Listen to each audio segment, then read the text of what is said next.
আসসালামু আলাইকুম। আমরা আজকে ওয়ালাইকুম আসসালাম। 84তম গ্রুপ স্টাডিতে আমাদের আজকের আলোচ্য বিষয় হচ্ছে পরিসংখ্যান তৃতীয় অধ্যায়, অর্থাৎ নমুনা জরিপের যে অধ্যায়টা, এই অধ্যায়টা আমরা পড়বো। গতকালকে আমরা একটা প্রশ্ন পড়ছিলাম, আমাদের সাজেশন থেকে প্রথম প্রশ্নটা পড়া হয়েছিল গতকালকে।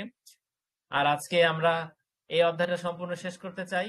অন্তত এক সেট প্রশ্ন যদি এই অধ্যায় থেকে কমন পড়ে, সেটা নিশ্চয়তা আজকে ইনশাল্লাহ আমরা নিব।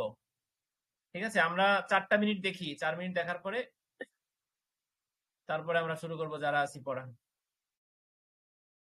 ভাইয়া আসসালামু আলাইকুম। ওই যে মাইক্রোফোন ডিস্টার্ব করতেছিল তো এই জন্য কথা তখন বলতে ওয়ালাইকুম পারিনি। আসসালাম রিদওয়ান ভাই, জি বুঝতে পারছি।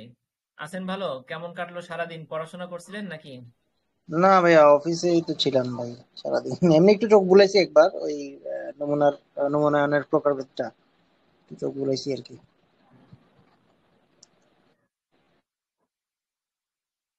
আচ্ছা, সেটাই আর কি, একটু পড়তে হবে। যা পড়লাম তারপরে বাসায় বসে না পড়লে তো হবে না। তা মোটামুটি নমনায়নের প্রকারভেদ যেটা আমরা পড়ছি কালকে, এটা তো খুব সহজ মনে হয়েছে এবং লিখতে পারবো ইনশাআল্লাহ, নাকি সবাই? জি ইনশাল্লাহ ভাইয়া পারা যাবে। আচ্ছা, শুধুমাত্র মনে রাখতে হবে কি, আমরা একটু দেখি, দেখেন আমি একটু রিভিউ করি সবাই আসার আগে। এখানে নমুনায়ন কাকে বলে, নমুনা কাকে বলে, নমুনার প্রকারভেদ। তা প্রকারভেদ করবো হচ্ছে আমরা সম্ভাবনা নমুনায়ন এবং নিঃসম্ভাবনা নমুনায়ন, দুই দিক দিয়ে। তাই সম্ভাবনা নমুনায়ন আবার 5 প্রকার। একটা হচ্ছে সরল দৈর্ঘ্য নমুনায়ন, লটারি। স্তরিত নমুনায়ন হচ্ছে বিভিন্ন স্তরে স্তরে ভাগ করা এবং প্রত্যেক স্তর থেকে আবার সরল দৈর্ঘ্য নমুনায়ন পদ্ধতিতে স্যাম্পল নেওয়া। ঠিক আছে। আর গুচ্ছ নমুনায়নটা হচ্ছে,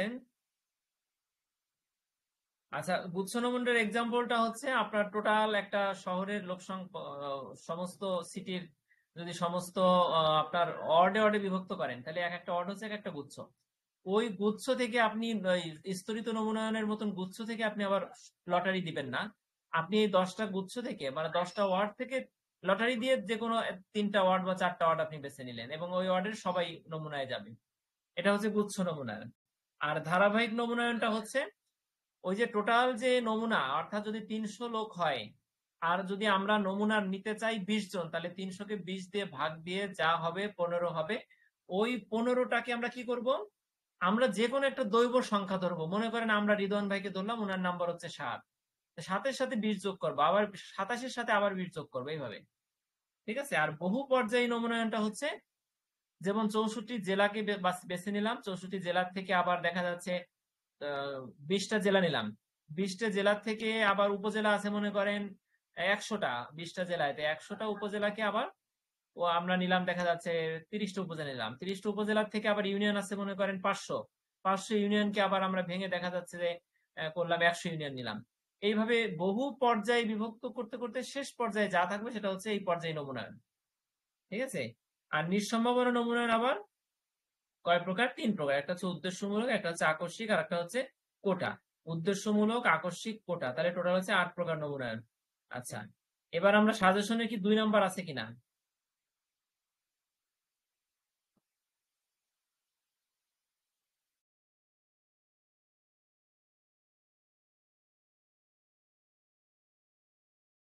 জি ভাইয়া আছে। নমুনা সম্পর্কিত কতিপয় ধারণা আলোচনা করুন।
তাহলে এই ধরন না, ধারণা ভুল হয়েছে আমার, এখানে ধারণা হবে। নমুনা সম্পর্কিত ধারণা কি? বিভিন্ন সংজ্ঞা নমুনার বুঝতে আমরা যে বিষয়গুলো আলোচনায় আসে সেগুলো, যেমন সমগ্র বা তথ্য বিশ্ব। কালকে কিন্তু অনেকবার বলছিলাম যে টেবিলের সমস্ত বল হচ্ছে সমগ্র, বা বাংলাদেশের সমস্ত জনসংখ্যা হচ্ছে কি সমগ্র। সমগ্র মানে বুঝলাম আমরা সমগ্র অনেক, আর বা তথ্য বিশ্ব, ঠিক আছে, দুটাকেই এই পরিসংখ্যানের পপুলেশন বলা হয় না। এই সমগ্র আবার দুই প্রকার, একটা হচ্ছে সসীম সমগ্র, আর একটা হচ্ছে অসীম সমগ্র। সাউন্ডটা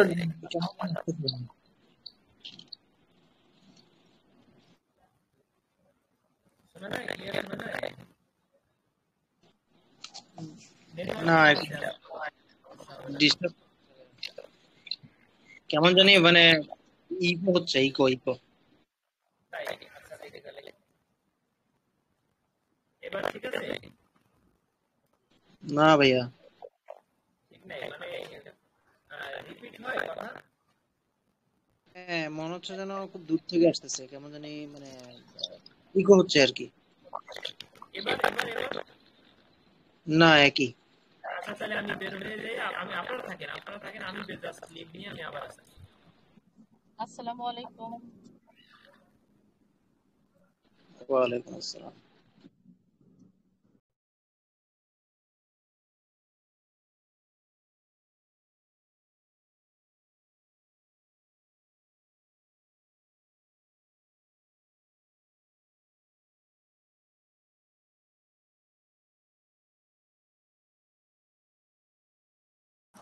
আচ্ছা, এবার আমার কথা ক্লিয়ার শোনা যাচ্ছে? হ্যাঁ এখন ঠিক আছে ভাইয়া। আচ্ছা, ঠিক আছে।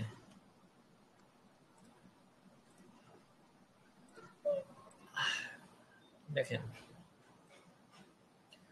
ওয়ালাইকুম আসসালাম শারমিন আপা। দেখেন, নমুনা জি সম্পর্কিত ভাইয়া। কতিপয় ধারণা, প্রথমে এই প্রশ্নটা যদি হুবহু এভাবে আসে ধারণা, তাহলে আমরা যা যা এখানে আছে সবগুলো লিখবো। আর যদি এই প্রশ্নটা এভাবে না এসে ভেঙে ভেঙে আসে, যেমন সমগ্র বা তথ্য বিশ্ব কি ব্যাখ্যা করো, তাহলে তো আমরা এখান থেকে এই পর্যন্ত দিলে হয়ে গেল, ঠিক আছে? তার মানে আমাদের এই পুরোটা যদি পড়ি সব পারবো। আর এইটা হচ্ছে যতগুলো আমরা পিছনে যত 4টা পরীক্ষা দিলাম সবগুলো আমরা অনেক সময় বানাই লিখছি, ঠিক না? তো এই তৃতীয় অধ্যায়টাও ওরকম, একবার বুঝতে পারলে মানে খুব ভালোভাবে বানাই লিখতে পারবেন, এক্সাম্পলটা যদি একবার বুঝতে পারেন। তাহলে আমরা একটু দেখি। দেখেন, সমগ্র বা তথ্য বিশ্ব কি? কোন একটি পরীক্ষায় বা পর্যবেক্ষণে সুনির্দিষ্ট কিছু বৈশিষ্ট্যের অধিকারী সম্ভাব্য সকল উপাদানের সেটকে সমগ্র বা তথ্য বিশ্ব বলে। এক কথায় ধরেন বাংলাদেশের সমস্ত জনগণ তথ্য বিশ্ব। যখন আপনি শুমারি জরিপ করেন, আদমশুমারি যখন হয়, তখন একটা পরীক্ষা চলে না? এটা তো একটা পরীক্ষা, পর্যবেক্ষণ। এই আদমশুমারির ক্ষেত্রে পুরো বাংলাদেশের সমস্ত জনগণ হচ্ছে সমগ্র বা তথ্য বিশ্ব। আপনার টেবিলের সমস্ত বলকে যদি আপনি পরীক্ষায় আনেন, তাহলে সমস্ত বল হচ্ছে সমগ্র বা তথ্য বিশ্ব। এখন সমস্ত বল নিয়ে রিসার্চ করা যেহেতু সম্ভব হবে না, ওখান থেকে 2টা 3টা 5টা নিলেন, তার মানে ওই 5টার সাপেক্ষে টেবিলের সমস্ত বল হচ্ছে পপুলেশন। তাহলে আমরা সমগ্রক আসলে সংজ্ঞাটা কি দিব? আমরা সমস্ত জনসংখ্যাকে সমগ্রক বলে এরকম ভাবে লিখবো না, আমরা সংজ্ঞা দিব কিভাবে দেখেন। লিখবো, কোন একটি পরীক্ষায় বা পর্যবেক্ষণে সুনির্দিষ্ট কিছু বৈশিষ্ট্যের অধিকারী সম্ভাব্য সকল উপাদানের সেটকে, সম্ভাব্য মানে যেমন পুরো বাংলাদেশের 16 কোটি জনসংখ্যাকে নিয়ে ওখান থেকে যদি না, যদিও আদমশুমারিটা হচ্ছে শুমারি জরিপ, এটা কিন্তু নমুনা জরিপ না, আমার এখানে একটা ভুল হয়েছে। দেখেন, আদমশুমারি একটা জরিপ, কিন্তু নমুনা জরিপ না, ওটা শুমারি জরিপ। অর্থাৎ আদমশুমারিতে বাংলাদেশের 16 কোটি মানুষ, 18 কোটি মানুষ, 20 কোটি মানুষ সবাই আসবে, সবার তথ্য আনে, ঠিক আছে? আর এই যে আমরা যেটা পড়তেছি নমুনা জরিপ পড়তেছি, নমুনা, এখানে কিন্তু 16 কোটি মানুষ থাকতে পারবে না। এখান থেকে 16 কোটি মানুষ থেকে আপনার মিনিমাম 64 জেলার থেকে হয়তো 1 কোটি করে নেওয়া হবে বা 2 কোটি করে নেওয়া হবে, ঠিক আছে? এবার ভুল হয়েছে, 64 জেলায় 64 কোটি জনসংখ্যা অনেক হয়ে যায়, আপনি মনে করেন 64 জেলা থেকে 64 লাখ নেওয়া যাবে বা 2 লাখ করে নেওয়া যাবে, ঠিক আছে? এইভাবে তাহলে নমুনা জরিপ হবে। আচ্ছা, তাহলে আমরা এখানে এক্সাম্পলটা কি আছে? সমগ্রকের প্রতিটি উপাদানকে একক বলা হয়। যেমন আমরা যদি ধানমন্ডি লেকের সমস্ত মাছ সম্পর্কে গবেষণা করতে চাই, তবে ওই লেকের সবগুলো মাছ নিয়ে একটি মৎস্য সমগ্রক। অনুরূপভাবে ঢাকা শহরের ট্যাক্সি ড্রাইভারদের মাসিক গড় আয় জানতে হলে ঢাকা শহরের সকল ট্যাক্সি ড্রাইভারদের মাসিক আয়ের তালিকা হলো তথ্য বিশ্ব, ঠিক আছে? তাহলে সংজ্ঞাটা উপরে আমরা দিয়ে আমরা ধানমন্ডি লেকের কথা বলবো, ড্রাইভারদের কথা বলা লাগবে না, যে কোনো একটা এক্সাম্পল দিব, এই এক্সাম্পলটা দিব আর এই সংখ্যাটা দিব, ঠিক আছে?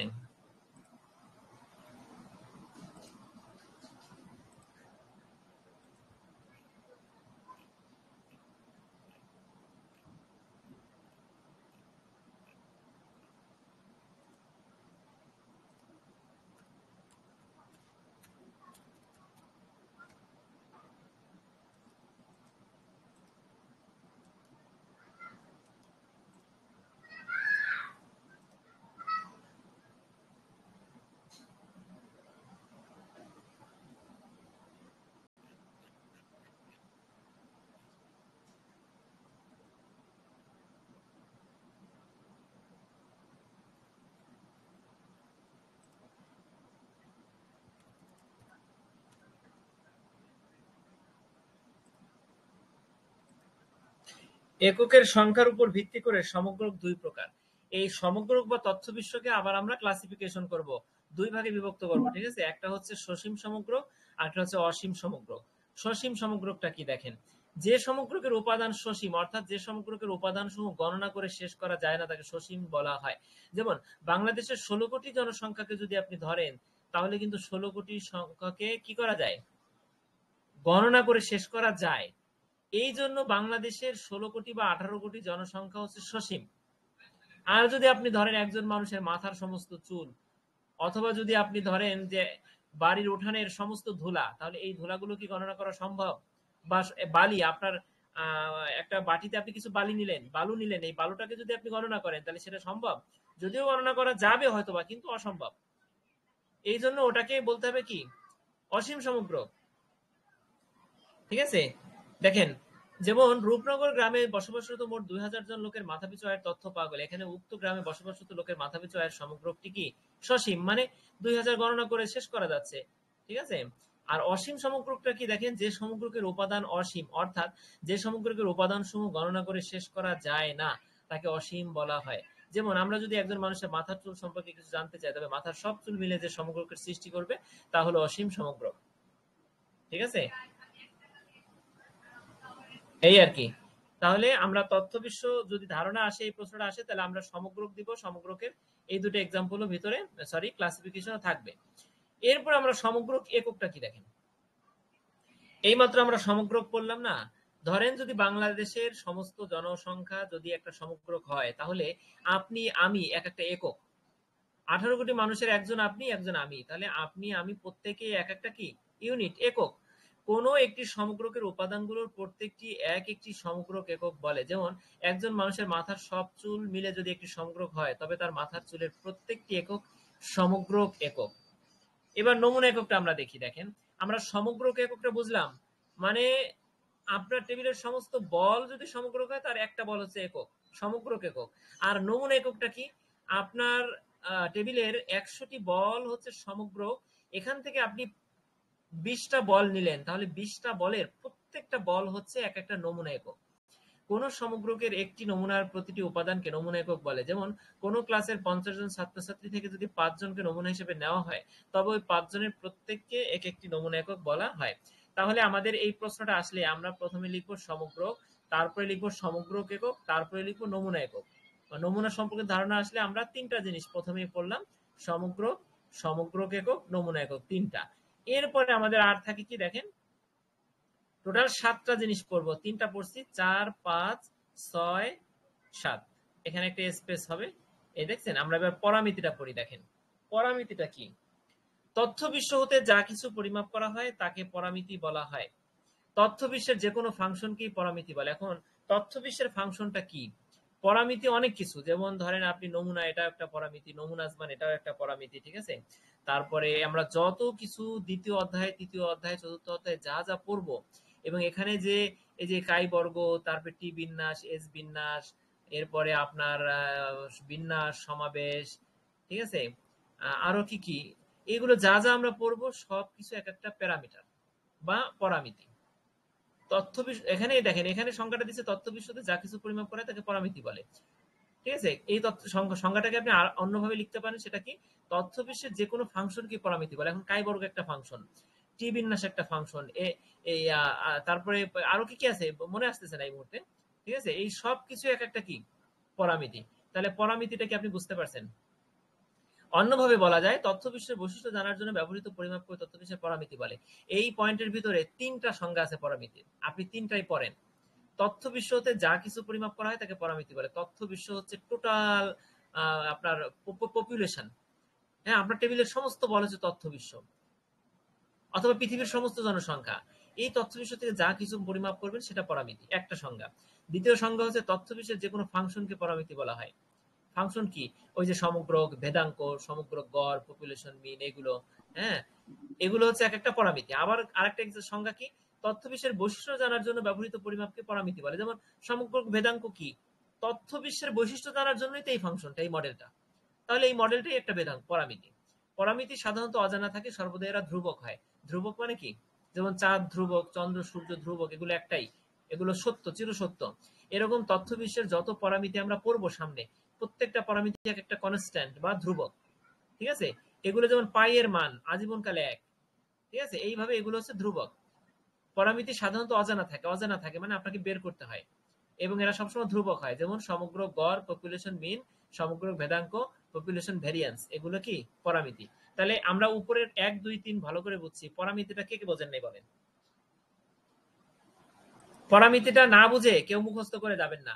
আমি বলছিলাম যে আমি 90 থেকে 95 ভাগ বুঝে দেওয়ার চেষ্টা করব, 5 থেকে 10% যদি না পারি, অন্তত পরীক্ষার সময় কিভাবে মনে রাখবেন তার একটা টেকনিক আমি নিজে বের করছি পড়ার জন্য। ঠিক আছে, সেই টেকনিকটা আমি অ্যাপ্লাই করার চেষ্টা করব। তাহলে এখানে আমি পরামিতিটা কিন্তু বুঝাই দিতে চেষ্টা করলাম, আপনারা সবাই বুঝছেন? জি ভাইয়া। আচ্ছা ঠিক আছে, থ্যাংক ইউ। কেউ না বুঝলে বলবেন। ঠিক আছে, এবার আমরা নমুনাজ মানটা পড়ি। দেখেন, নমুনা হতে যা কিছু পরিমাপ করা হয় তাকে নমুনাজ মান বলে। এই নমুনাটা কি আগে ধারাবাহিকভাবে বুঝতে হবে। নমুনা কি বলছিলাম এতক্ষণ? যে বুঝলাম তো আমরা নমুনা তো স্যাম্পল তো আমরা বুঝি, মানে 100টা বল আছে, সেখান থেকে 5টা বল আপনি পরীক্ষা করবেন, তাহলে 5টা হচ্ছে নমুনা।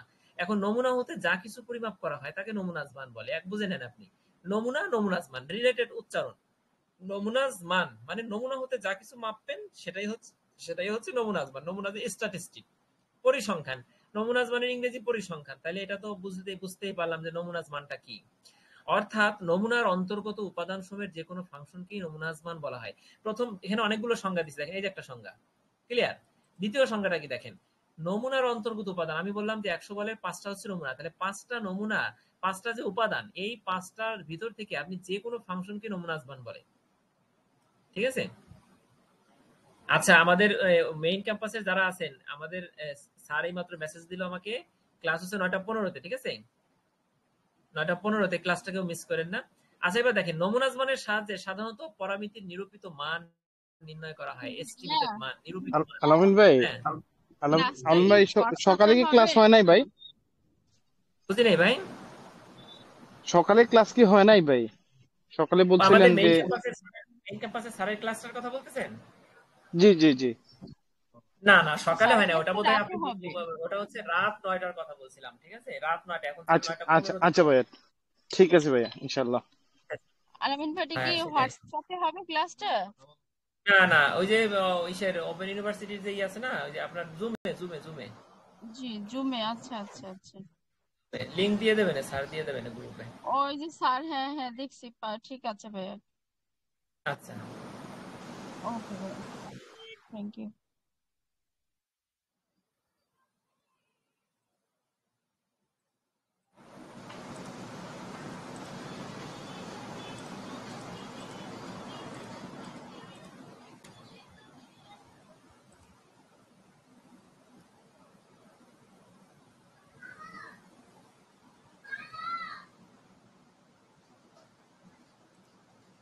আচ্ছা দেখেন, পড়াচ্ছিলাম কোথা থেকে, নমুনাজ মান পড়তেছি আমরা।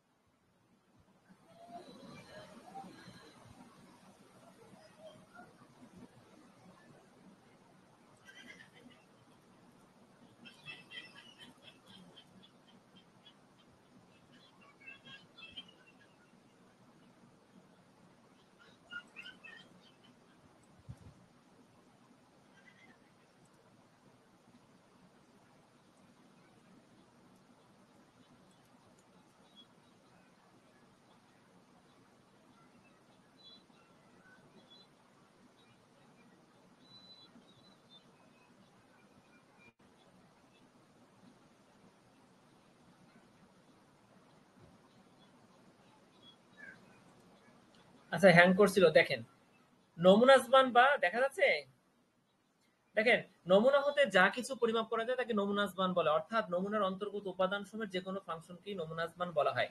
নমুনা জবানের সাহায্যে সাধারণত পরামিতির নিরূপিত মান নির্ণয় করা যায়। এখন নিরূপিত মানটা কি এটা বুঝেন সবাই? এস্টিমেটেড মানটা কি? এটা হচ্ছে দেখেন আমরা এক্সাম্পল দিয়ে সংক্ষেপে সহজে বোঝাই। এটা বিভিন্নভাবে নিরূপিত মান বিভিন্নভাবে বিভিন্ন অধ্যায়ের সামনে আসবে, ঠিক আছে? এটা হচ্ছে এমন একটা পরিমাপ বা সংখ্যা যেটা আপনি সরাসরি মেপে বা নির্ভুলভাবে আপনি নির্ধারণ করতে পারতেছেন না, কিন্তু আপনি কি করতেছেন একটা অনুমান বা একটা হিসাবের সাহায্যে বা পূর্বের অভিজ্ঞতার সাহায্যে আপনি একটা ধারণা নিলেন, ঠিক আছে? সেটা হচ্ছে নিরূপিত মান। এটাকে আপনার এই নিরূপিত মানকে বা এস্টিমেটেড মানকে আনুমানিক মানও বলা যায়, ঠিক আছে? তবে দেখেন শতভাগ নির্ভুল হয় না, নিরূপিত মানটা কাছাকাছি হয়। আপনি অনুমান করলেন যে এটা মানটা এরকম হতে পারে, ঠিক আছে? তাহলে নিরূপিত মান নির্ণয় করা যায়, তাকে নমুনা মান বলা হয়। এতটুকু বুঝছেন সবাই? জি ভাইয়া। আচ্ছা এবার একটু মুখস্থ করি। দেখেন নমুনা হতে যা কিছু পরিমাপ করা হয় তাকে নমুনা মান বলা হয়। একটা সংজ্ঞা, দুইটা সংজ্ঞা কি? নমুনার অন্তর্গত উপাদান সমূহের যে কোনো ফাংশনকে নমুনা মান বলে। মানে মুখ পড়তে লিখতে তো হবে, আমারও তো লিখতে হবে, মানে আমি পড়াই গেলাম দেখে, কিন্তু এটা এর জন্য একটু পড়ি, আপনারা একটু পড়েন। নমুনার অন্তর্গত উপাদান সমূহের যে কোনো ফাংশনকেই নমুনা মান বলা হয়। নমুনা মানের সাহায্যে কি নির্ণয় করা হয়? পরামিতির নিরূপিত মান, এস্টিমেটেড মান নির্ণয় করা হয়। এই যে সংজ্ঞাটা গেল। এরপরে আমাদের যদি এটা আসে, দেখেন সংজ্ঞাটা আমরা দিয়ে দিলাম। এখন আমরা একটা এক্সাম্পল দেখি। ধরা যাক x1 বড় x, কিন্তু x1 x2 dot dot dot xn সমগ্র হতে সংগৃহীত x1 ছোট x2 dot dot dot xn একটি নমুনা। তাহলে নমুনা x1 x2 dot dot dot xn এর যে কোনো ফাংশন হবে নমুনাটি নমুনা মান। এক্সাম্পল এতটুকু বোঝেন নাই কে কে? ধরেন x1 বড় x1 বড় x2 dot dot dot dot বড় xn, এগুলো হচ্ছে একটা সমগ্রক। মানে x1 আপনি, x2 শারমিন আপা, x3 আমি, ডট ডট ডট xn আমরা সবাই। এই যে সমগ্রক, এই সমগ্রক হতে আপনি নমুনা নিলেন, নমুনাগুলো আবার ছোট হাতের x দিয়ে বোঝাইলেন, x1 x2 dot dot dot xn। এটা হচ্ছে নমুনা, ঠিক আছে? তাহলে এই যে নমুনাটা আমরা পেলাম না, ছোট হাতের যে স্মল লেটারের যে x1 x2 dot dot xn, এর যে কোনো একটা ফাংশনটা হবে নমুনাটি নমুনা মান। এই যে নমুনা না, আমরা কিন্তু ওই নমুনা পাইছি, বড় x থেকে ছোট x দিয়ে নমুনা বোঝাচ্ছি। এই নমুনার যে কোনো একটা ফাংশন হবে নমুনাটি নমুনা মান। এই সেম একই কথা কিন্তু এখানে বলছি আমি, এখানে একই কথা কিন্তু বলা আছে। হ্যাঁ, এক্স দিয়ে যে এক্সাম্পল দেওয়া আছে তার সেই একই সংজ্ঞা কিন্তু এই যে। তাহলে আমরা এতটুকু বুঝতে পারলাম 5 নাম্বারটা, ঠিক আছে? ক্লিয়ার? এবার আমরা 6 নাম্বারটা পড়বো। দেখেন নমুনার আকার, স্যাম্পল সাইজ। এটা সহজ। কোন নমুনায় অন্তর্ভুক্ত নমুনা এককের মোট সংখ্যাকে নমুনার আকার বলা হয়। অর্থাৎ নমুনার আকারকে সাধারণত এন দ্বারা চিহ্নিত করা হয়। নমুনার আকারকে এন দ্বারা চিহ্নিত করে সবসময়। নমুনার আকার বড় হলে নমুনা মান পরামিতির ব্যবধান খুব কম হয়, ফলে সেক্ষেত্রে ত্রুটিও কম হয়। আপনার যদি এই কথাটুকু দেখেন, এই কথাটুকু আপনার কাছে কঠিন মনে হয়, আপনি ভালো করে নমুনার আকার বলছে, জাস্ট এতটুকু নমুনার আকার আপনি বুঝছেন দিচ্ছেন, ঠিক না? ক্লিয়ার? এখন যদি এই কথাটা আপনি না বুঝেন তাহলে এই কথাটা মুখস্থ করার দরকার নেই, কেটে দেন। ক্লিয়ার? এই কেটে দিয়ে আপনি উদাহরণ লেখেন, নমুনার আকার 2 প্রকার হয় সেটা লেখেন। তাহলে এটা যদি 3 নম্বরে আসে নমুনার আকার, তাহলেও সুন্দর উত্তর হয়ে যাচ্ছে। আর যদি এই বড় প্রশ্নের ভিতরে আসে তাও সুন্দর উত্তর হয়ে যাচ্ছে। এই বাক্যটুকু না বুঝলে কেটে দেন। এই বাক্যটা বলছে কি, নমুনার আকার যদি বড় হয়, ঠিক আছে, তাহলে নমুনা মান এবং পরামিতির ব্যবধান খুব কম হয়। আর এই দুটার ব্যবধান কম হলে ত্রুটিও কম হয়। আমরা যে নমুনা মান উপরে পড়ছি না, এই যে নমুনা মান কোথায়, এই যে, ঠিক আছে? আর পরামিতির ব্যবধান, পরামিতি, এই যে পরামিতি পড়ছি, এই পরামিতির ব্যবধানটা আমরা আবার ওই পরামিতির অধ্যায়ে আমরা পড়বো, বুঝছেন? এই পরামিতির যে ব্যবধানটা বের করব আর নমুনা মান যেটা, এই দুইটার ব্যবধান কম হবে। কখন কখন কম হয় বলেন তো? যখন নমুনার আকার বড় হয়। আর যদি কম হয় নমুনার ত্রুটিও কম হবে, ঠিক আছে? এটা না বুঝলে এটুকু লেখার দরকার নাই, এটুকু কেটে দিয়ে এখানে চলে যান। দেখেন কোন কোম্পানির উৎপাদিত বাল্বের জীবনী শক্তি নির্ণয়ের জন্য 1000টি বাল্বের লট হতে যদি 40টি বাল্বের একটি নমুনা নির্বাচন করা হয় তাহলে নমুনার আকার n সমান 40। ক্লিয়ার? 6 ক্লিয়ার কিনা বলেন? নমুনার আকার 2 ধরনের হয়, যথা ক্ষুদ্র নমুনা, স্মল স্যাম্পল। যদি দেখেন আপনি ইচ্ছা মতন বললেই হবে না যে 50টা নমুনা নিছি, এটা নমুনার আকার খুব ছোট না। পরিসংখ্যানের ভাষায় যদি নমুনার সংখ্যা 30 বা 30 এর কম হয় তাহলে সেটাকে ক্ষুদ্র নমুনা বলা যায়। 30 30 বা তার কম যদি 31 হয়ে যায় তাহলে বা 31-32 হয় তাহলে সেটা বড় নমুনা। আপনি এখানে লিখবেন কোন নির্বাচিত নমুনায় নমুনার আকারের সংখ্যা এককের সংখ্যা যদি 30 বা তার কম হয়, আপনি 30-এর কম বলবেন না, 30 বা তার কম, তাহলে ক্ষুদ্র নমুনা বলা হয়। এখানে এটা বুঝেন সবাই, আমরা সবাই এটা আশা করি বুঝি। এটার মানে হচ্ছে 30টা হচ্ছে n এর মানটা 30 থেকে ছোট অথবা 30-এর সমান। ঠিক আছে, এই যে বড় বড় হা করা ধার, চিকুন যে ধারটা, সেটা দিয়ে বুঝতে হবে ছোট বড় কোন দিকে। এবার আমরা বৃহত্তর নমুনা লার্জ স্যাম্পলটা বুঝি। কোন নির্বাচিত নমুনায় নমুনা এককের সংখ্যা 30-এর বেশি হলে, এখানে কিন্তু আবার বলে নাই 30 বা 30-এর বেশি। কেন বলে নাই? কারণ এখানে কিন্তু বলছে 30 বা 30-এর কম। এখানে ক্ষুদ্র নমুনায় 30-কে ধরছে, তাই এখানে 30-কে বাদ দিয়ে বলা হয়েছে 30-এর বেশি, অর্থাৎ 31 থেকে। দেখেন n এর মানটা হবে 30-এর বেশি, কোনোভাবেই 30 হবে না, 30-এর বেশি অর্থাৎ 31 থেকে শুরু হবে। তাহলে ক্ষুদ্র নমুনা বৃহত্তর নমুনা কাকে বলে আমরা পারলাম। এবার একটা জিনিস আছে কাঠামো বা ফ্রেম। কাঠামোটা আমরা বুঝি, যেমন টেবিলের একটা কাঠামো মানে নির্দিষ্ট একটা কাঠামো। পুরো বাংলাদেশে 18 কোটি জনগোষ্ঠী 30টা কি একটা এটা কি কাঠামো। মানে হ্যালো ভাইয়া 30টার যদি আবার একটু বলতেন। আচ্ছা, এখানে ক্ষুদ্র নমুনায়নটা হচ্ছে 30 হবে বা 30-এর কম হবে। মনে করেন আপনার টেবিলে 100 বল আছে, আপনি ওখান থেকে 30টা বল নিলেন অথবা 30-এর কম নিলেন, তখন সেটাকে ক্ষুদ্র নমুনা বলবো আমরা। আর যদি আপনি 100টা বল থেকে 30-এর বেশি, 30 না কিন্তু 30-এর বেশি অর্থাৎ 31-32 অথবা 99টা নিলেন, তাহলে সেটা হচ্ছে বৃহত্তর নমুনা। এখানে n গ্রেটার দেন 30, তার মানে 30-এর থেকে n এর মান বড়। 31 থেকে, এটার মান হচ্ছে 31 থেকে শুরু হবে। ঠিক আছে, আর এইটার মানে হচ্ছে 30 অথবা 30 থেকে ছোট, অর্থাৎ 1 থেকে 30 পর্যন্ত। ঠিক আছে। ঠিক আছে ভাই। আচ্ছা, যদি এটুক কারো বুঝতে সমস্যা হয় তাহলে এটুক বাদ দিয়ে বেশি হলে। এবার আমরা কাঠামো দেখি। দেখেন কোন সমগ্রকের সকল এককের বা উপাদানের পূর্ণ তালিকাকে কাঠামো বলে। যেমন কোন কলেজে দ্বাদশ শ্রেণীর ছাত্রছাত্রীদের গড় বয়স নির্ণয়ের জন্য সকল ছাত্রছাত্রীদের নামের তালিকা হলো এক একটা কি কাঠামো। তাহলে এবার আমরা পড়ে আসি। দেখেন নমুনা সম্পর্কিত কতিপয় ধারণা আসলে চোখ বন্ধ করেন সবাই। প্রথমে কি লিখবেন? প্রথমে লিখবেন সমগ্রক কাকে বলে সেটা লিখবেন। সমগ্রক আবার দুই প্রকার, একটা হচ্ছে সসীম সমগ্রক, অসীম সমগ্রক গেল। এরপরে লিখবেন সমগ্রক একক, তারপরে লিখবেন নমুনার একক। নমুনার একক লেখার পরে লিখবেন পরামিতি, পরামিতির পরে লিখবেন নমুনাজ মান, নমুনাজ মানের পরে হচ্ছে আপনার কি বলে ওটাকে নমুনার আকার। আকার আবার দুই প্রকার, ক্ষুদ্র এবং বৃহত্তর। আকারের পরে লিখবেন ফ্রেম, কাঠামো। টোটাল হচ্ছে 7টা। এই 7টা পড়ে গেলে আপনার যদি প্রশ্ন ভেঙে চুরে আসে তাহলে কিন্তু 7টা থেকেও ক্ষুদ্র ক্ষুদ্র প্রশ্ন হতে পারে। তাহলে আমাদের দুইটা, কালকে একটা কথা বলছিলাম যে এই সাজেশনের যেটা 1 স্টার সেটা কিন্তু এই পরীক্ষার জন্য বেশি ইম্পর্টেন্ট। ঠিক আছে, আমরা 1 স্টার গুলো এই জন্য আগে পড়তেছি, 1, 2, 3 সবই পড়বো। ঠিক আছে। ঠিক আছে ভাইয়া। আচ্ছা, তাহলে আমাদের দুইটা প্রশ্ন হলো। এবার আমরা 3 নাম্বার প্রশ্নে যাই। 3 নাম্বার প্রশ্ন আছে না সাজেশনে?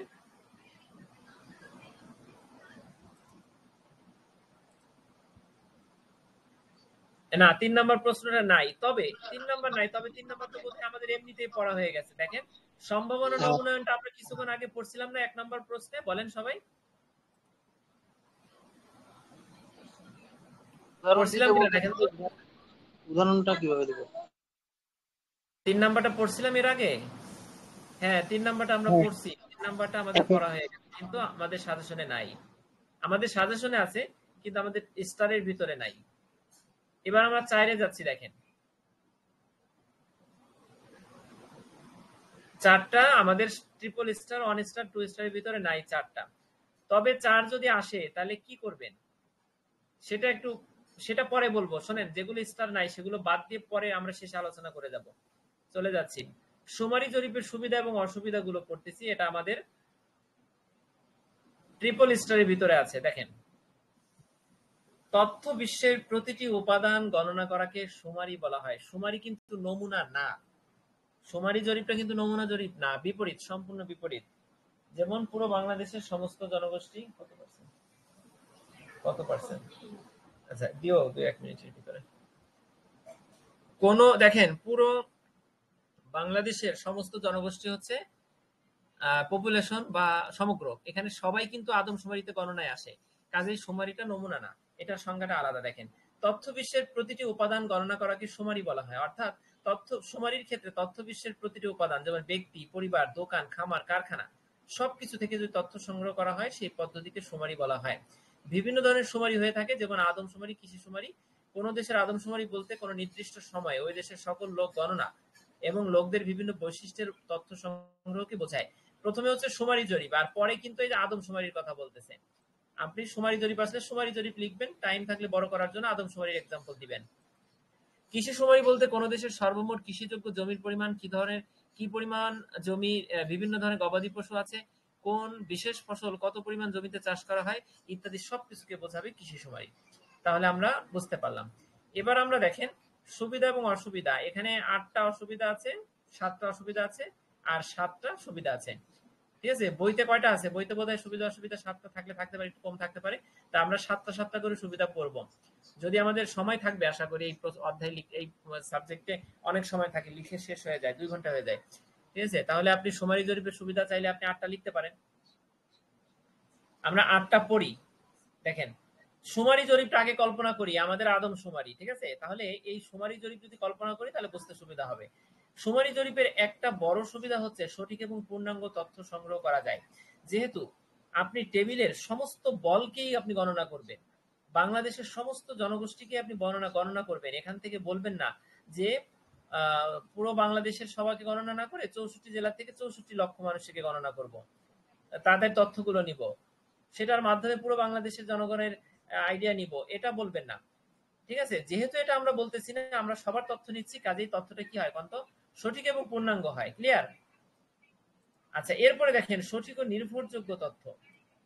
শুমারি জরিপের মাধ্যমে যেহেতু কেউ বাদ যায় না, বাড়িতে বাড়িতে গিয়ে সবার তথ্য নেওয়া হয়, কাজেই এই তথ্যটা সঠিক হয় এবং নির্ভরযোগ্য হয়। 3 নাম্বারটা কি দেখেন, বিশেষ ঘটনা বা বৈশিষ্ট্যের বিশ্লেষণ। দেখেন, আমরা শুমারি জরিপে যেহেতু আমরা কাউকে বাদ দেই না, কাজেই একটা মনে করেন বাংলাদেশে অল্প কিছু লোক আছে, চট্টগ্রামে মনে করেন একটা বিশেষ ধর্মের, হ্যাঁ, বা একটা বিশেষ জাতিগোষ্ঠীর লোক আছে চট্টগ্রামে, তাদেরকে বাংলাদেশের আর কোনো জেলায় নাই, এইরকম আদিবাসী জনগোষ্ঠীও বাদ যাবে না যদি আমরা শুমারি জরিপ পরিচালনা করি। অর্থাৎ বিশেষ যে ঘটনা বা বিশেষ যে বৈশিষ্ট্য বাংলাদেশের, হ্যাঁ, আদিবাসীরা, সেই ক্ষুদ্র জনগোষ্ঠী যারা বিলুপ্তের পথে, তাদেরকেও যদি আপনি গণনার ভিতরে আনেন, তাহলে এটা একটা বিশেষ ঘটনা বা বিশেষ বৈশিষ্ট্যের বিশ্লেষণ করা হলো, ঠিক না? তাহলে শুমারি জরিপের 3 নম্বর বৈশিষ্ট্য হচ্ছে এইটা। 4 নম্বরটা কি দেখেন, বিভিন্ন জরিপের ভিত্তি হিসেবে ব্যবহৃত তথ্য। শুমারি জরিপের মাধ্যমে আমরা যে তথ্যগুলো পাই, বাংলাদেশ সরকার 10 বছর ধরে সেই তথ্যগুলো বিভিন্ন জায়গায় ব্যবহার করে, দেশি বিদেশি বিভিন্ন ক্ষেত্রে এটা ব্যবহার করে। আমরা বই পুস্তকেও আমরা পড়ি যে বাংলাদেশের জনসংখ্যা এত, বাংলাদেশের মাথাপিছু আয় এত, বাংলাদেশের মাথাপিছু ঋণ এত, কৃষি জমির পরিমাণ এত, গড় আউ এত।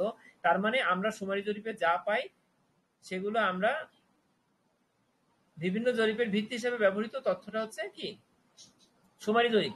শুমারি জরিপ বিভিন্ন জরিপের ছোট ছোট বিভিন্ন জরিপের ভিত্তি হিসেবে এই তথ্যটা ব্যবহার করা হয়। 4টা গেল। এবার 5 নাম্বারটা কি দেখেন, সমগ্রকের প্রতিটি উপাদান সম্পর্কে তথ্য সংগ্রহ। আমরা যেহেতু কাউকে বাদ দেব না, কাজেই প্রতিটি উপাদান মানে আপনি আমি কেউ আমরা শুমারি জরিপে বাদ যাই না।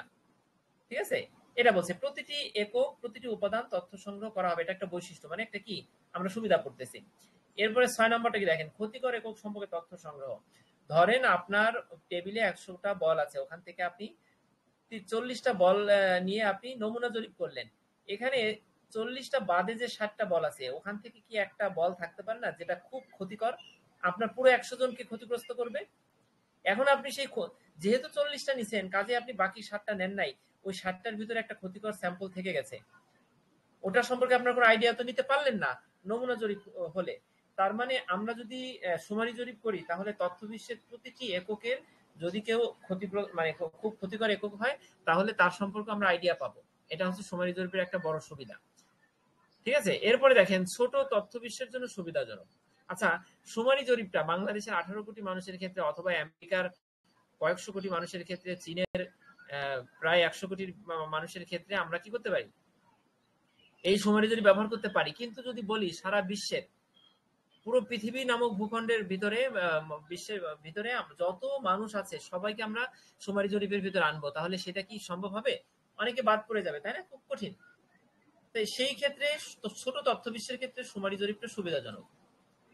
ঠিক আছে, সারা পৃথিবীর যদি আপনি পশু পাখি সম্পর্কে শুমারি জরিপ চালান তাহলে পারবেন না। হয়তো সুন্দরবনের প্রাণীর ক্ষেত্রে পারলেন, বাংলাদেশের গরু ছাগলের ক্ষেত্রে পারলেন, কিন্তু সারা পৃথিবীর প্রাণীর ক্ষেত্রে তো পারবেন না। তার মানে ছোট তথ্য বিশ্বের জন্য সুবিধাজনক। আমরা ভিতরে পড়বো না, এখানে আমরা সাতটা জিনিস কি কি রিদওয়ান ভাই বলেন।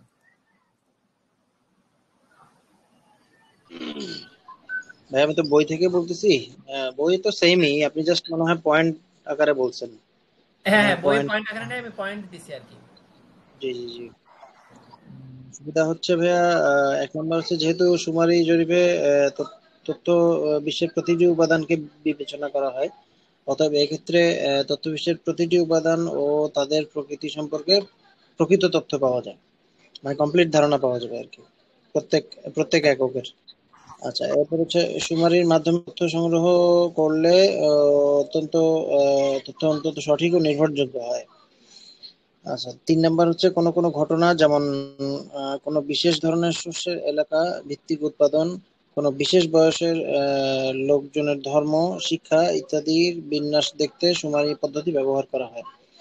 এ সমস্ত কারণেই পৃথিবীর সকল দেশেই সাধারণত প্রতি 10 বছর পর পর শুমারি হয়ে থাকে। ওই 10 বছর পর পর যে বললেন আর কি। আচ্ছা, এরপরে 4 নম্বরটা হচ্ছে শুমারি জরিপের মাধ্যমে সংগৃহীত তথ্য বিভিন্ন ধরনের জরিপের ভিত্তি হিসেবে ব্যাপকভাবে ব্যবহৃত হয়। 5 নম্বর, সমগ্রকের প্রতিটি উপাদান সম্বন্ধে তথ্য জানতে হলে শুমারি জরিপের মাধ্যমেই এটা সম্ভব। আচ্ছা, 6 নম্বর হচ্ছে সমগ্রক বা তথ্য বিশ্বের কোনো একটি একক খুবই ক্ষতিকর হলে এটি সম্বন্ধে তথ্য পেতে হলে অবশ্যই সম্পূর্ণ গণনা বা সম্পূর্ণ জরিপের মাধ্যমেই সম্ভব। আচ্ছা, যেটা শুমারি জরিপের মাধ্যমে সম্ভব আর কি। আচ্ছা, 7 নম্বর হচ্ছে তথ্য বিশ্বের আকার খুবই ছোট হলে শুমারি জরিপ সুবিধাজনক। এই 7টা।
পয়েন্টস গুলো কি কি হতে পারে? একটা হচ্ছে সঠিক এবং পূর্ণাঙ্গ তথ্য, আর একটা হচ্ছে সঠিক ও নির্ভরযোগ্য তথ্য। দেখেন, একটা হচ্ছে পূর্ণাঙ্গ তথ্য আর একটা হচ্ছে নির্ভরযোগ্য, দুটো কিন্তু আলাদা। আর 3 নম্বরটা হচ্ছে কোনো বিশেষ ঘটনা বা বৈশিষ্ট্যের বিশ্লেষণ। ঠিক আছে, আর এখানে বলতে পারেন ক্ষতিকর একক সম্পর্কে তথ্য সংগ্রহ। দেখেন, আমি মিল দিচ্ছি, পয়েন্টের মিল খুঁজে পাই যাতে আমাদের মনে থাকে। একটা হচ্ছে পূর্ণাঙ্গ তথ্য আর একটা হচ্ছে নির্ভরযোগ্য তথ্য, দুইটা। যারা আছেন এখানে ডাক দেন, মুখস্থ হবে পয়েন্টস গুলো। পূর্ণাঙ্গ তথ্য আর নির্ভরযোগ্য তথ্য দুইটা কাছাকাছি। আর পরের দুইটা হচ্ছে বিশেষ ঘটনা বা বৈশিষ্ট্যের বিশ্লেষণ আর ক্ষতিকর একক সম্পর্কে তথ্য। একটা হচ্ছে বিশেষ বৈশিষ্ট্য বিশেষ ঘটনা, আর একটা হচ্ছে ক্ষতিকর একক সম্পর্কে তথ্য। তাহলে এখানে দুইটা এখানে দুইটা, আমরা 4টা ভাগ করলাম। আর হচ্ছে দেখেন, বিভিন্ন জরিপের ভিত্তি হিসেবে ব্যবহার করা যাবে, ছোট তথ্য বিশ্বের ক্ষেত্রে সুবিধাজনক, আর সমগ্রকে প্রতিটি উপাদান তথ্য সংগ্রহে উঠে আসে। তাহলে টোটাল 7টা কি কি রিদওয়ান ভাই দেখেন তো হয় কিনা? একটা হচ্ছে সঠিক ও পূর্ণাঙ্গ তথ্য, সঠিক ও নির্ভরযোগ্য তথ্য দুইটা, আর একটা হচ্ছে বিশেষ ঘটনা বা পরিস্থিতি বিশেষ ঘটনা বা বৈশিষ্ট্যের বিশ্লেষণ, আর ক্ষতিকর একক সম্পর্কে তথ্য সংগ্রহ। এই 4টা গেল। আর থাকে 3টা। 3টা হচ্ছে বিভিন্ন জরিপের ভিত্তি, ছোট নমুনার ক্ষেত্রে, ছোট সমগ্রকের ক্ষেত্রে ব্যবহারযোগ্য এই শুমারি জরিপটা, আর হচ্ছে সমগ্রকের প্রতিটি উপাদান এতে উঠে আসে। তাহলে আমরা শুমারি জরিপের 7টা সুবিধা, দুটা দুটা করে বিভক্ত করলাম আর 3টা, মোট 7টা। এবার অসুবিধা পড়বো। তাহলে সবার 7টা মুখস্থ হয়েছে পয়েন্ট?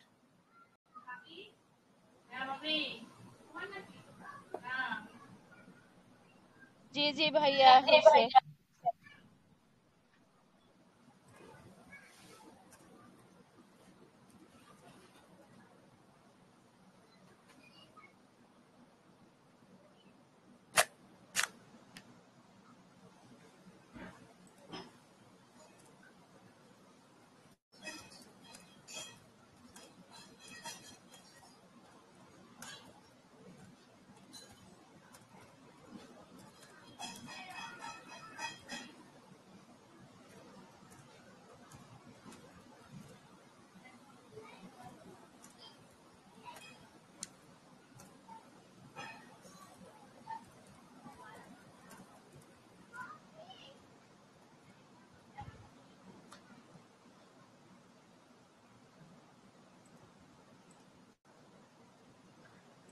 ওকে, তাহলে আমরা অসুবিধাটা পড়ি। দেখেন, শুমারি জরিপের উপরে উল্লেখিত কিছু সুবিধা থাকলে বেশ কিছু অসুবিধা আছে।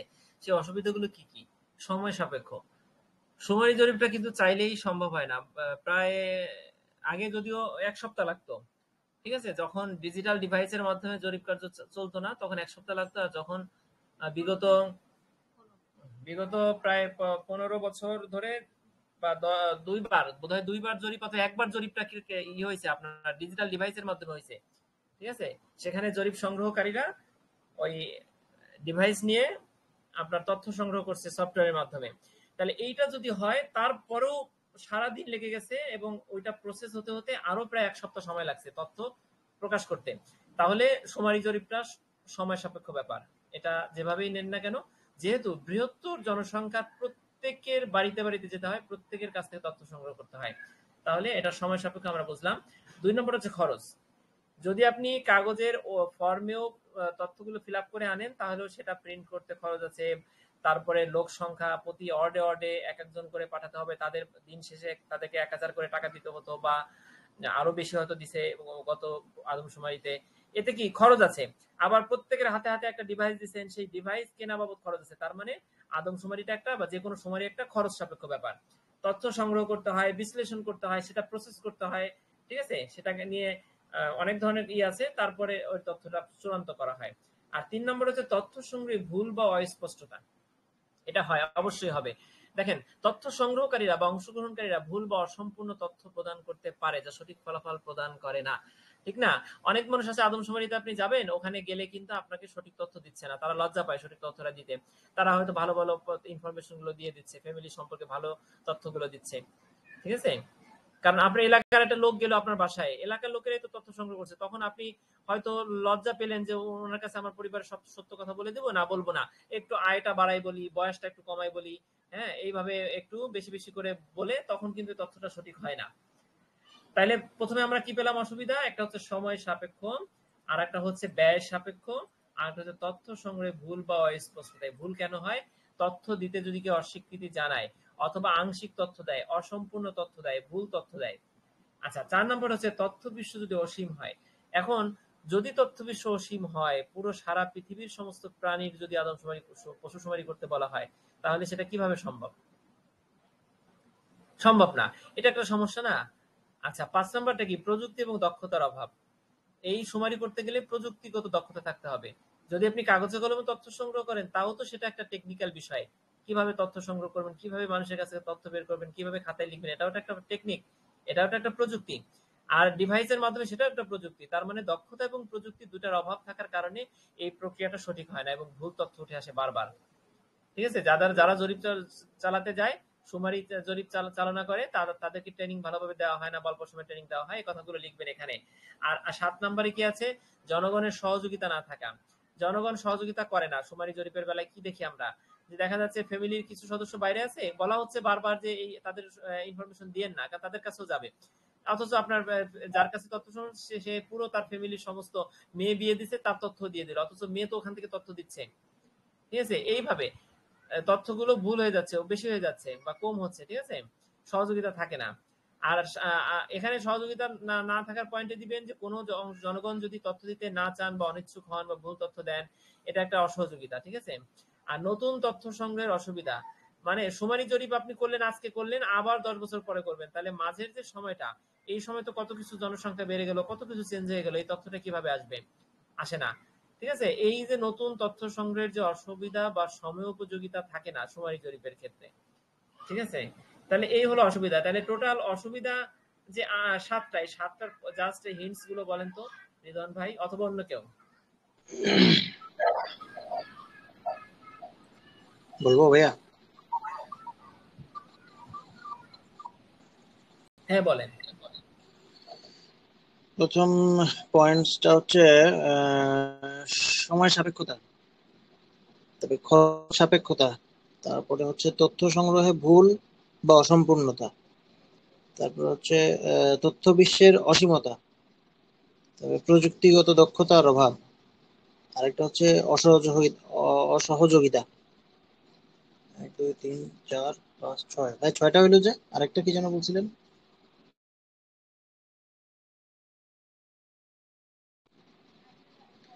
সময় সাপেক্ষতা, খরচ সাপেক্ষতা, তথ্য সংগ্রহে ভুল বা অসম্পূর্ণতা, তথ্য বিশ্বের অসীমতা, প্রযুক্তিগত দক্ষতার অভাব, তারপর হচ্ছে অসহযোগিতা।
তো একটা হচ্ছে সময় সাপেক্ষ, একটা হচ্ছে ব্যয় সাপেক্ষ, দুইটা। আর হচ্ছে তথ্য সংগ্রহে ভুল বা অস্পষ্টতা, তিনটা। ঠিক আছে, এরপরে হচ্ছে তথ্য বিষয় যদি অসীম হয়, আর যদি আরেকটা হচ্ছে নতুন তথ্য সংগ্রহের সমস্যা, মানে একটা হচ্ছে অসীম আর হচ্ছে নতুন তথ্য সংগ্রহের অসুবিধা, এই দুটা মনে রাখবেন।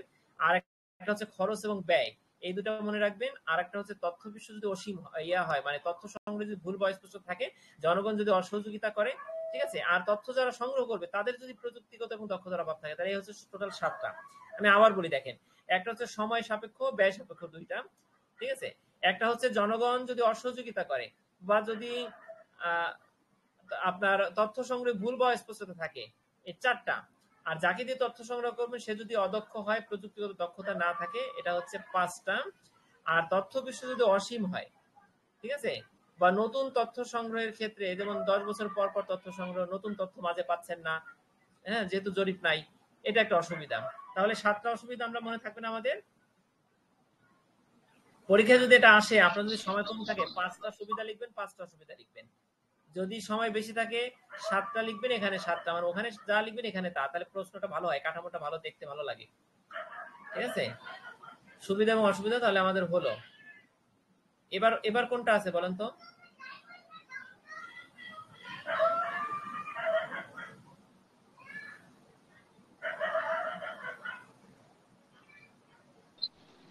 নমনায়ন ত্রুটি কি?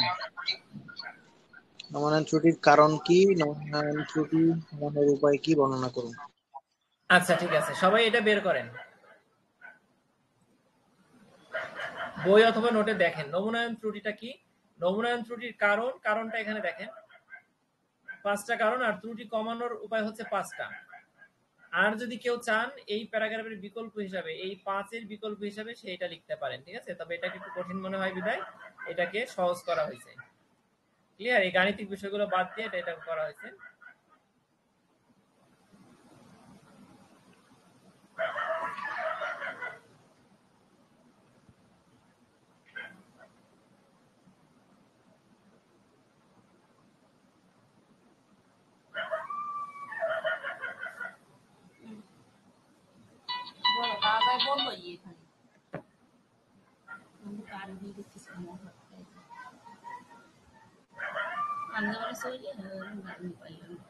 যাও যাও যাও, পড়াচ্ছি, যাও।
একটা ইম্পর্টেন্ট কথা ছিল।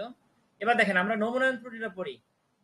নমুনায়ন ত্রুটি স্যাম্পলিং ইরর, এসই, ওখানে এসইটা আমাদের লাগবে, পরে দেখতেছি। যাও দেখেন এসই, তথ্য বিশ্বের প্রতিটি এককের পরিবর্তে নমুনায়ন ত্রুটি কখন ঘটে। দেখেন আমরা শুমারি জরিপটা পড়লাম না, শুমারি জরিপে কিন্তু সবার তথ্য নেওয়া হচ্ছে, কাজেই যেহেতু আপনি সবার তথ্য নিচ্ছেন, কাজেই নমুনায়নের ক্ষেত্রে কোনো ত্রুটি হবে না, ঠিক আছে। আর নমুনায়ন ত্রুটিটা হচ্ছে কখন, যখন আপনি তথ্য বিশ্বের সবাইকে না নিয়ে কিছু সংখ্যক ব্যক্তিকে নিচ্ছেন, তখন হবে নমুনায়ন ত্রুটি হবে, ঠিক আছে। তথ্য বিশ্বের প্রতিটি এককের পরিবর্তে কিছু অংশের তথ্য সংগ্রহের মাধ্যমে তথ্য বিশ্বের পরামিতি প্রাক্কলন বা নিরূপণ করা হয়।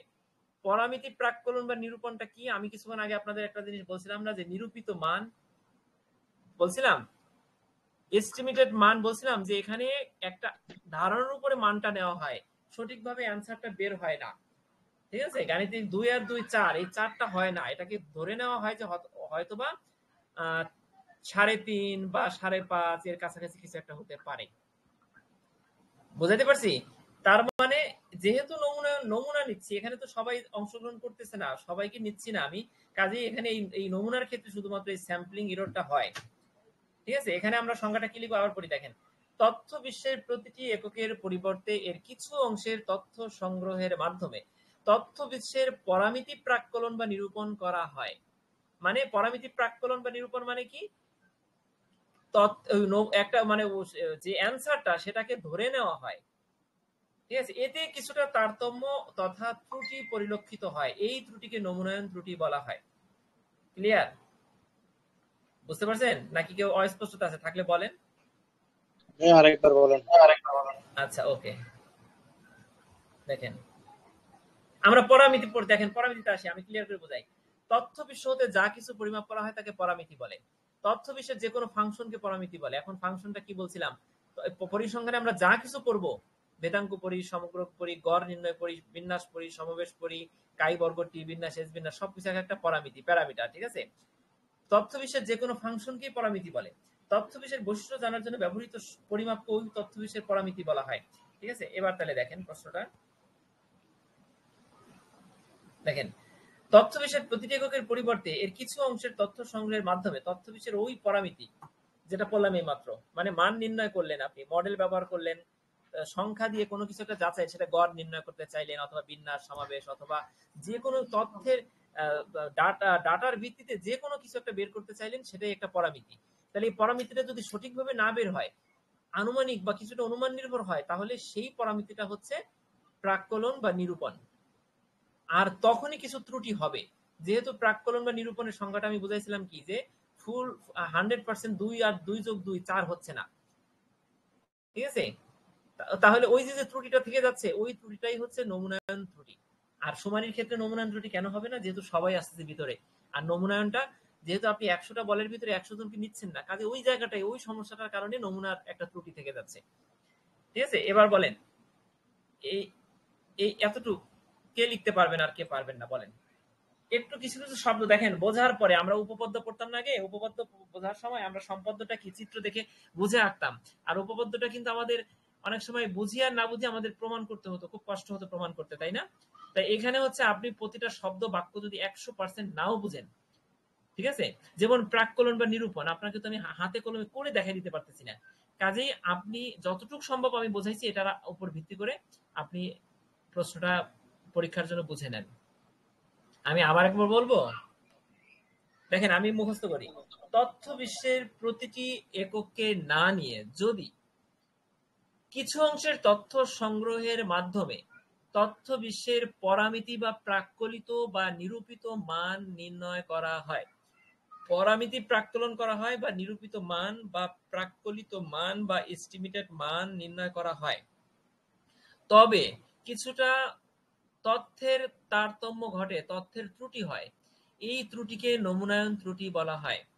কোনোভাবেই শুমারি জরিপে নমুনায়ন ত্রুটি হয় না, যেহেতু শুমারি জরিপটা নমুনা জরিপ না।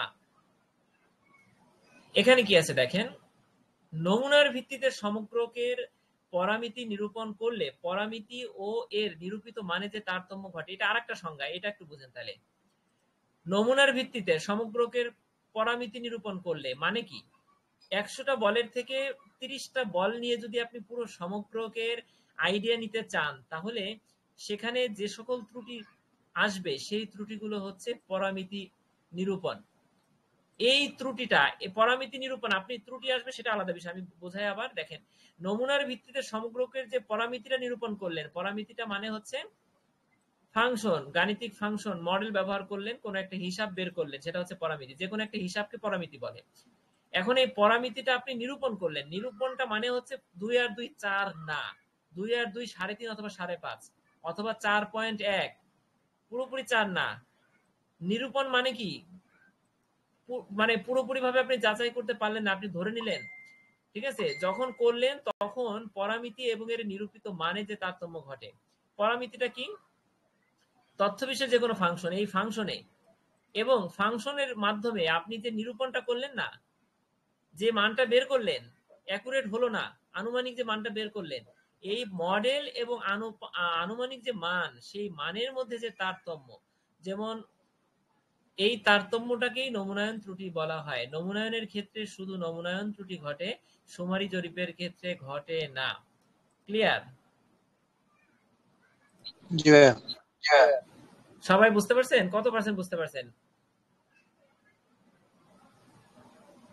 বোঝা গেছে, কিন্তু ভাইয়া দেখার আরেকবার একটু এটা রিপিট প্র্যাকটিস করেন। করতে হবে। আচ্ছা ঠিক আছে, মানে বিষয়টা হচ্ছে কি, এটা যদি এই একই জিনিসটা যদি বছর ভরে, ঠিক আছে, সেমিস্টার ভরে যদি আমরা মোটামুটি মাঝে মধ্যে পড়ি, তাহলে কিন্তু এই যে শব্দগত বাক্যগত জটিলতাগুলো থাকে না, হুট করে ধরলে একটু নতুন লাগবে। আমি আবার পড়ি, দেখেন আমি কিন্তু প্রত্যেকটা শব্দ বোঝাই আসছে আগে। দেখেন, তথ্য বিশ্বের প্রতিটি এককের পরিবর্তে এর কিছু নির্দিষ্ট সংখ্যক এককের মাধ্যমে তথ্য বিশ্বের পরামিতি প্রাক্কলন বা নিরূপণ করা হয়, এতে কিছুটা তারতম্য ঘটে, এই তারতম্য বা ত্রুটিকেই বলা হয় নমুনায়ন ত্রুটি। একটা সংজ্ঞা, আপনি যদি চান এই প্রথম সংজ্ঞাটা দিবেন, পারলে দ্বিতীয়টা একটাই দেন। আবার এটা পড়ি, দেখেন কোনটা কোন সহজ লাগে। দেখেন এটা দেখেন, নমুনার ভিত্তিতে, মোট কথা নমুনার কথা চিন্তা করেন, 100টা বল আছে, সেখান থেকে 100টা বল কেমন সেটা যাচাই করতে আপনি 5টা বল নিলেন, ওই 5টা হচ্ছে নমুনা।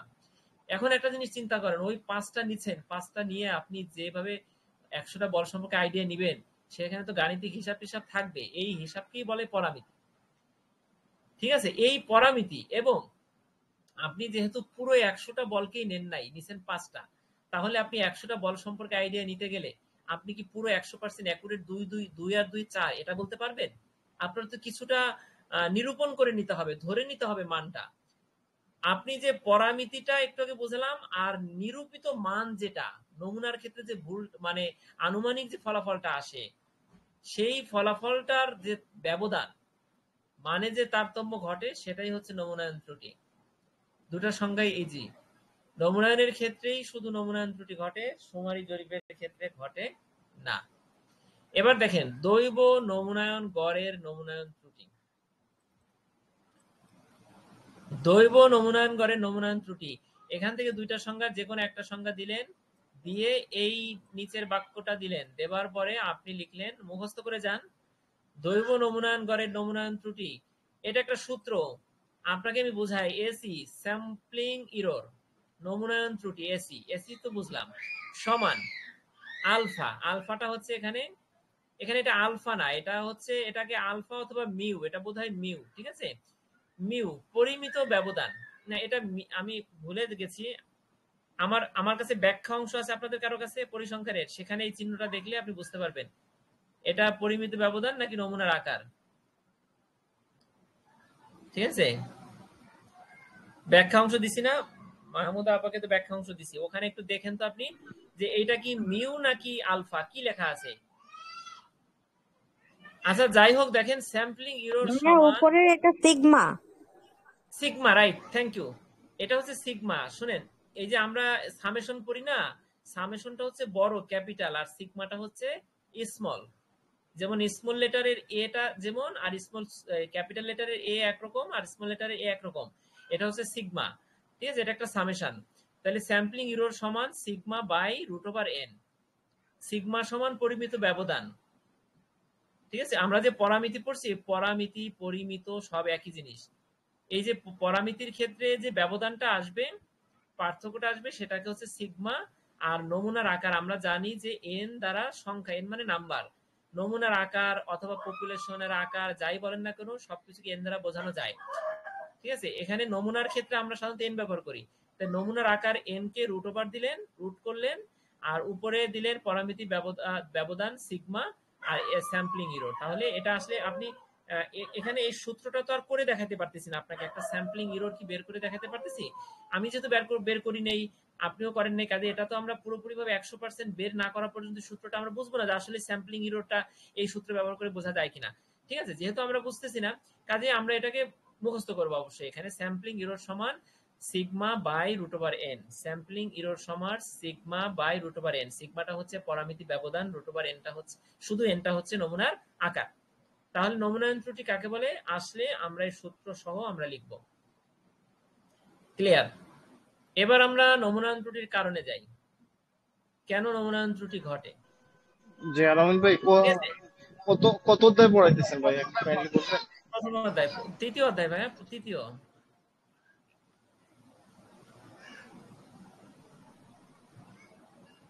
তৃতীয় অধ্যায় পড়াইতেছি ধারাবাহিকভাবে। এটা যদি মিস করে থাকেন, যেখান থেকে আসছেন এখান থেকে ধরেন। আপনি তো ছিলেন প্রথম থেকে, বোধহয় ছিলেন না।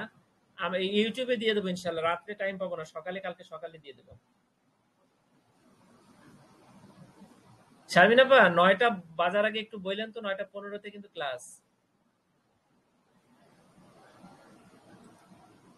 আচ্ছা দেখেন, আমরা 9:15 ক্লাস, জাস্ট 9টা পর্যন্ত এই অধ্যায়টা শেষ হলেই রেখে দিব। দেখেন এই অধ্যায়টা বোধহয় আর বেশি প্রশ্ন নাই, একটা দুটো থাকতে পারে। নমুনায়ন ত্রুটির কারণটা কি, উপরে এটা বুঝছেন সবাই, নাহলে আরেকবার পড়ি। এতটুকু বুঝছেন সবাই? জি ভাইয়া। আচ্ছা সবাই, কারো কোনো সংশয় থাকলে আবার পড়ি। দেখেন,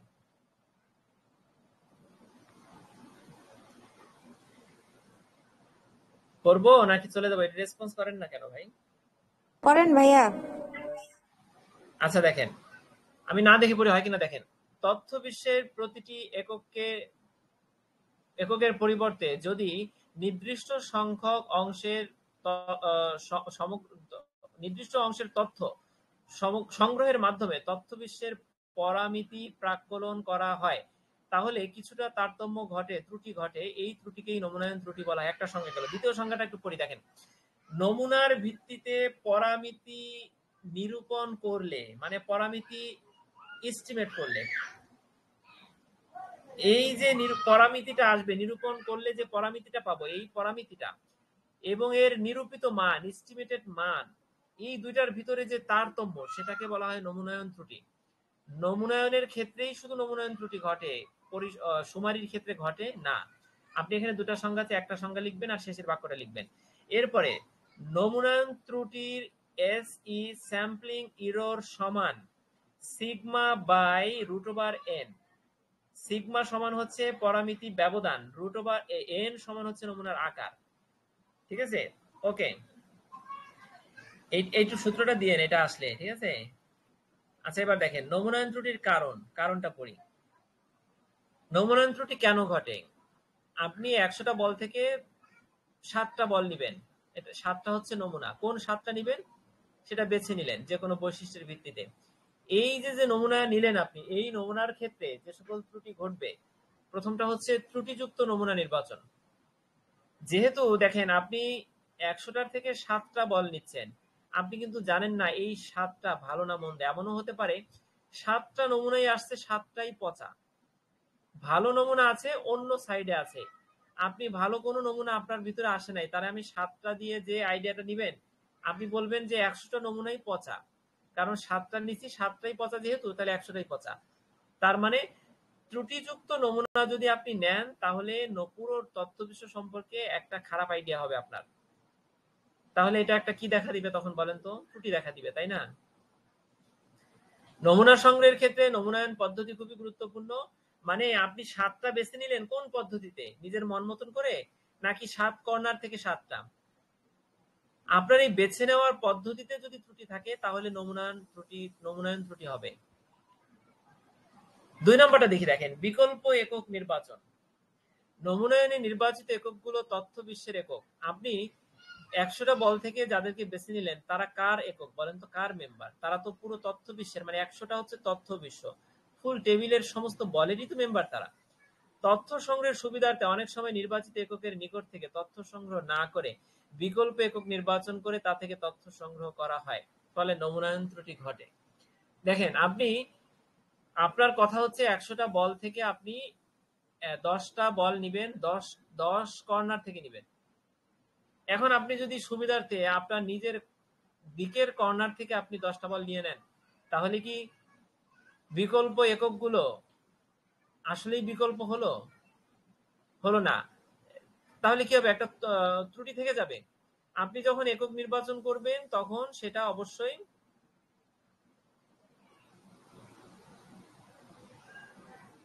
কি হবে? তথ্য সংগ্রহের সুবিধার্থে আপনি নির্বাচিত এককের নিকট থেকে আপনি তথ্য সংগ্রহ করবেন, মানে 100টা বল থেকে 10টা কর্নার থেকে, এটা হচ্ছে নির্বাচিত একক, 10টা কর্নার থেকে 10 জন আসবে। যদি আপনি সেটা না করেন, তাহলে যে ত্রুটি হবে সেটা হচ্ছে নমুনায়ন ত্রুটি। তাহলে আমরা 1 নম্বরে পেলাম ত্রুটিযুক্ত নমুনা নির্বাচন করলে নমুনায়ন ত্রুটি হবে। বিকল্প একক নির্বাচন করেন যদি আপনাকে যেটা নির্বাচন করতে বলা হয়েছে সেটা নির্বাচন না করে যদি বিকল্প একক ধরেন, তাহলে ত্রুটি হবে মন মতন। 3 নম্বরে আছে নমুনার একক চিহ্নিতকরণের ত্রুটি। আপনি দেখেন, আমরা উপরে নমুনার 1 নম্বর সংজ্ঞা বোধহয় গতকালকে পড়ছিলাম, মনে আছে আপনাদের? যে নমুনায়ন যদি আপনি ইচ্ছা মতন মানে নমুনা নিবেন, ওই যে বলছিলাম যে 50 জন কর্মচারীকে 10 জনের বোনাস বাড়াবেন। এখন আপনি লটারি দেন, লটারি না দিয়ে যদি সুবিধা মতো নিজের এলাকার 10 জনকে বেছে নেন, তাহলে তো নমুনা বাছাইয়ের ক্ষেত্রে একটা ত্রুটি হলো, তাই না? এখন নমুনার একক চিহ্নিতকরণে যদি আপনি ত্রুটি করেন, এইভাবে নিজের মন মতন যদি নেন, তাহলে কি হবে? ত্রুটি হবে। অনুসন্ধানের উদ্দেশ্যের ভিত্তিতে নমুনা একক চিহ্নিত করা হয়, উদ্দেশ্যের সাথে মিল রেখে নমুনা একক চিহ্নিত করলে ত্রুটি ঘটতে পারে। আচ্ছা, 4 নম্বরে আছে নমুনার আকার। দেখেন, নমুনার সংগ্রহের ফলে নমুনায়ন ত্রুটি ঘটবে, তাই কতটা নমুনা ত্রুটি গ্রহণ করা যাবে তা অনুসন্ধানের পূর্বে স্থির করতে হবে। নমুনায়ন ত্রুটি থাকবে, এখন কয়টা থাকবে, কতগুলো ত্রুটিপূর্ণ নমুনা গ্রহণ করবেন, সেটা আপনার আগেই স্থির করতে হবে। পূর্ব নির্ধারিত নমুনায়ন ত্রুটির ভিত্তিতে নমুনার আকার নির্ধারণ করতে হবে, তা না হলে নমুনায়ন ত্রুটি কম বেশি হতে পারে। নমুনার আকার ছোট হওয়ার সাথে সাথে নমুনায়ন ত্রুটি ক্রমেই বাড়তে থাকে। একটা জিনিস ভালো করে বুঝেন, শেষের বাক্যটা কি বললো? নমুনার আকার যদি ছোট হয়, দেখেন আপনি 100টা বল থেকে যদি 70টা বল নেন, তাহলে নমুনার আকার বড় হলো না? বড়। এখন যত বড় হবে, ওই 70টার ভিতরে পচা বল, পচা আম ওঠার সম্ভাবনা কি হবে? কম থাকবে না? আর যদি আপনি 7টা বল নেন, 7টা আম নেন 100টার থেকে, তাহলে 7টার ভিতরে 5টাই পচা আসতে পারে। 70টা নিলে আসবে দেখা যাচ্ছে 15টা পচা। আমি কি বুঝাতে পারছি? নমুনার আকার যত ছোট হবে নমুনায়ন ত্রুটি তত হবে, বেশি হবে। এটা মনে রাখেন, নমুনার আকার যত বড় হবে নমুনায়ন ত্রুটি তত কম হবে। 4 নম্বর এটা। এবার 5 নম্বরটা দেখেন, পরামিতি নিরূপণের ক্ষেত্রে নমুনাজ মান স্ট্যাটিস্টিক নির্বাচনের ত্রুটি। পরামিতি নিরূপণের ক্ষেত্রে সঠিক নমুনাজ মান নির্বাচন করা আবশ্যক। আপনাদের কি মনে পড়ে আমি পরামিতির নমুনাজ মান পড়াইছিলাম? আমি আবার যাই, দেখেন এই দেখেন পরামিতি নমুনাজ মান পাশাপাশি। তথ্য বিশ্ব হতে যা কিছু পরিমাপ করবেন তাকে পরামিতি বলে। তথ্য বিশ্বের যে কোনো ফাংশন পরামিতি। আপনি 10টা না সংখ্যা দিলাম, বলা হলো 10টার গড় বের করো, তাহলে এই গড়টা বের করে এটা একটা ফাংশন বা পরামিতি। আর নমুনাজ মান কি? নমুনা হতে যা কিছু পরিমাপ করবেন সেটা নমুনাজ মান। নমুনা 10টা নমুনা নিলেন, তার প্রত্যেকটা একটা একটা নমুনাজ মান, তার 2টা নমুনাজ মান, তার প্রত্যেকটা অন্তর্গত উপাদান এক একটা নমুনাজ মান। তাহলে এখানে কি বলছে? পরামিতি নিরূপণের ক্ষেত্রে সঠিক নমুনাজ মান নির্বাচন করা আবশ্যক। আপনি তথ্য বিশ্বের গড় নির্ণয় করবেন, মানে পরামিতি নির্ণয় করবেন। এখন নমুনাজ মান কি ছিল? মনে করেন আপনি বাংলায় পাইছেন 20, আমি পাইছি 10, এখানে জুলাস ভাই পাইছে 25, ঠিক আছে? তাহলে আমরা তিনজন যে 10, 15, 25 পাইছি, এই তিনজনের এক একটা হচ্ছে নমুনাজ মান। আপনার 10, আপনি নমুনাজ মান, আমি 15 পাইছি, এটা নমুনাজ মান। নমুনার প্রত্যেকটা মান হচ্ছে নমুনাজ মান। এখন আপনি পরামিতিটা মানে কি? পরামিতি হচ্ছে এই তিনজনের মানটাকে যোগ করে 3 দিয়ে ভাগ করে গড় বের করবে, এই গড়টা হচ্ছে পরামিতি। শুধু গড় পরামিতি না, পরামিতি অনেক কিছু পরামিতি। আপনি ভাগ করলে সেটা পরামিতি, যোগ করলে সেটা পরামিতি, ফাংশন যে কোনো মডেল ফাংশন হচ্ছে পরামিতি। তাইলে পরামিতি নিরূপণের ক্ষেত্রে সঠিক নমুনাজ মান নির্বাচন করবেন না আপনি। আপনি আমার 15, আপনার 20, আপনার 25, তিনটা যোগ করবেন। এখন যদি আপনি একটা জিরো নেন, বা যদি আপনি মাইনাস ফিগার নেন, অথবা যদি আপনি একটা পরামিতি তিনজন 3 দিয়ে ভাগ করতেছেন, কিন্তু এখানে আপনি জুলাস ভাইয়ের 25কে যোগ করেন নাই, 15 আর 10 যোগ করছেন, 25 যোগ করেন নাই, কিন্তু ভাগ করে দিচ্ছেন 3 দিয়ে, তাহলে কি হবে? সমস্যা। তাহলে এখানে বলছে, দেখেন এই কথাটা দেখেন, সঠিক নমুনাজ মান নির্বাচন করা আবশ্যক। নমুনাজ মান সঠিক হতে হবে, তাহলে আপনি পরামিতি নিরূপণের ক্ষেত্রে সঠিক কাজটা করলেন। এক্ষেত্রে সঠিক নমুনাজ মান নির্বাচন করতে ব্যর্থ হলে নমুনায়ন ত্রুটি সংঘটিত হবে। আমি বোধহয় 5টা পয়েন্টস আমার যতটুকু সম্ভব ততটুকু দিয়ে আমি বোঝাই দিলাম। হ্যাঁ, আমি এখানে বোধহয় বোঝানোর কিছু বাকি রাখি নাই। আপনারা আবার বলতে পারেন না বুঝলে কেউ। তাহলে আমাদের প্রথম ত্রুটিটা হচ্ছে ত্রুটিযুক্ত নমুনা নির্বাচন করলে ত্রুটি হবে। 2 নাম্বারটা হচ্ছে যেটা আমাকে বাছতে বলা হয়েছে নমুনা, সেটা না বেছে যদি আমি অন্য একটা নেই তাহলে ত্রুটি হবে। 3 নাম্বারটা হচ্ছে নমুনার একক চিহ্নিতকরণে যদি আমি ত্রুটি করি, আমি যদি নিজের মন মতন করে চিহ্নিত করি তাহলে ত্রুটি হবে। 4 নাম্বারটা হচ্ছে নমুনার আকার যদি বড় হয় তাহলে ত্রুটি হবে, ছোট হলে ত্রুটি হবে না, কম হবে। পরামিতি নিরূপণের ক্ষেত্রে নমুনাজ মান নির্বাচনে যদি ত্রুটি করি। 5 নাম্বারটা কি কঠিন মনে করবেন? এটা আরো সহজ। তাহলে 5টা কি কি? 1 নাম্বার হচ্ছে নমুনার আকার যদি বড় হয়। 2 নাম্বারটা হচ্ছে নমুনার একক নির্বাচনে যদি আমি ত্রুটি করি। নমুনার আমাকে যেটা নিতে বলা হয়েছে সেটা না নিয়ে যদি বিকল্পটা নেই, ঠিক আছে, ত্রুটিযুক্ত নমুনা যদি নেই। আর হচ্ছে পরামিতি নিরূপণের ক্ষেত্রে নমুনাজ মান নির্বাচনে যদি আমি ত্রুটি করি, তাহলে নমুনায়ন ত্রুটি ঘটবে। 5টা নমুনায়ন ত্রুটি।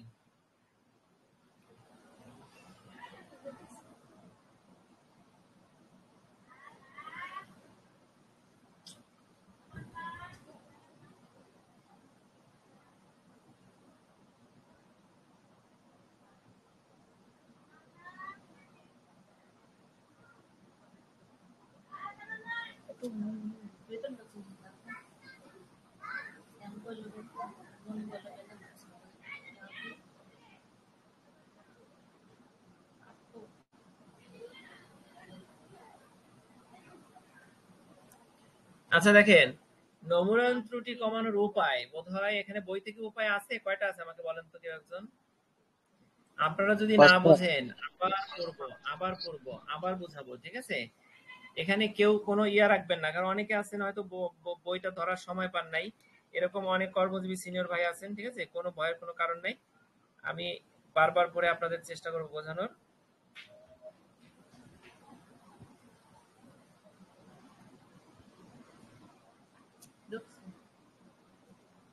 আমার 3 আঙুল দেখা টান দাও তো, আমার স্ক্রিন শট এটা এই সোজা। তিন আঙুল হ্যাঁ বুঝি নাই ভাই।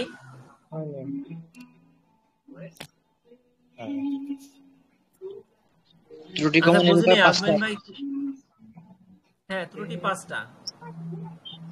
পাঁচটা, ত্রুটি কমানোর উপায় পাঁচটা। দেখেন, যে পাঁচটা ত্রুটি, ওই পাঁচটা দিয়েই কিন্তু এখানে ত্রুটি কমানোর উপায় পাঁচটা করা হয়েছে। বইতে কয়টা আছে ত্রুটি কমানোর উপায়? পাঁচটা এই পাঁচটা আমার নোটের পাঁচটা।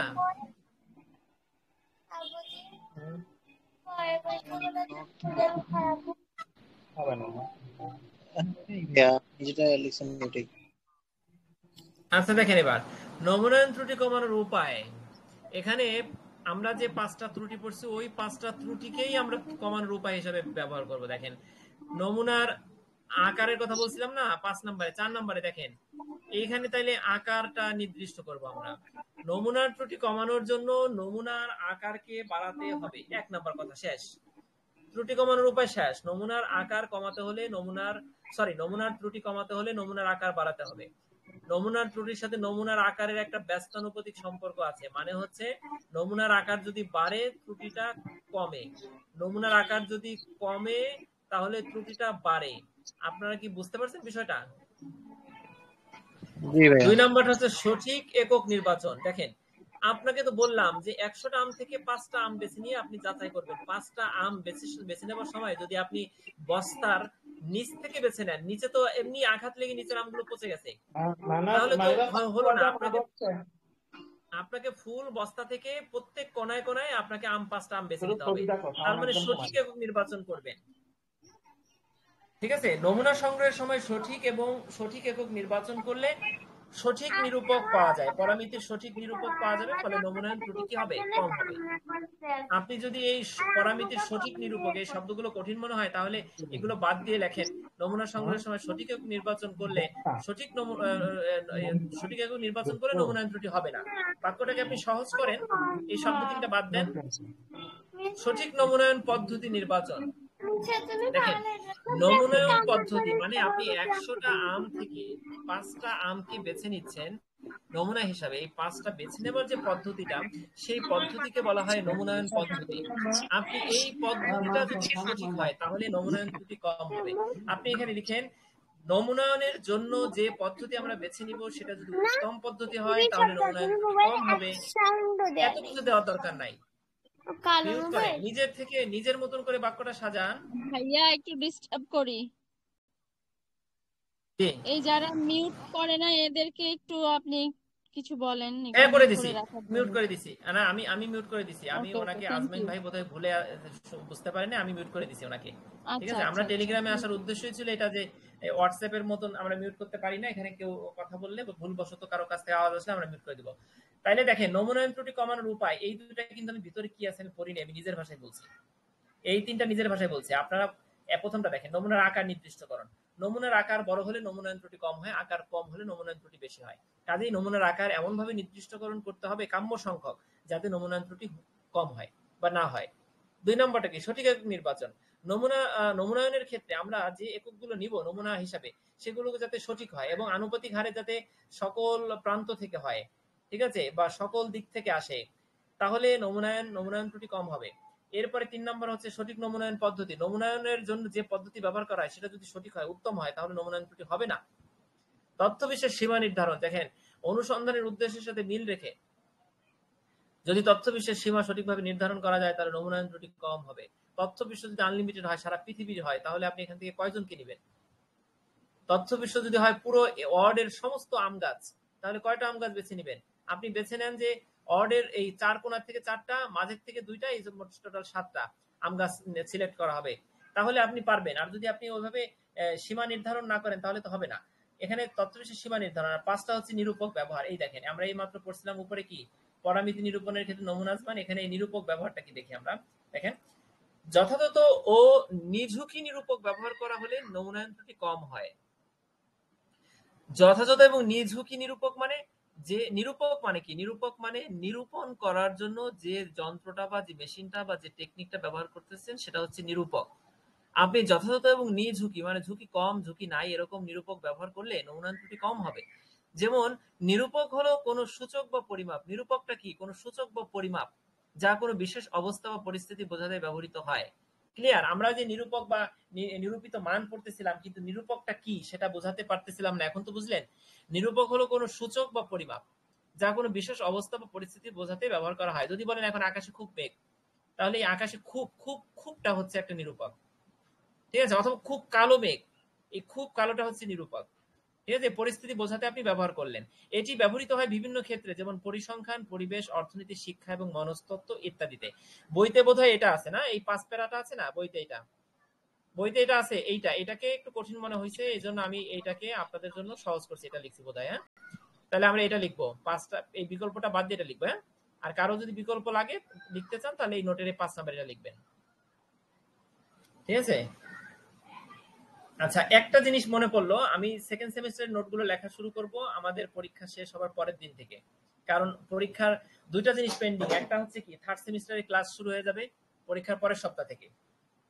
আবার সেকেন্ড সেমিস্টারে পড়া বাকি। আর সেকেন্ড সেমিস্টারের পড়াগুলো এতটাই জটিল, ফার্স্ট সেমিস্টার থেকে মনে করেন ডাবল কষ্ট হবে আপনার পড়তে। ঠিক আছে?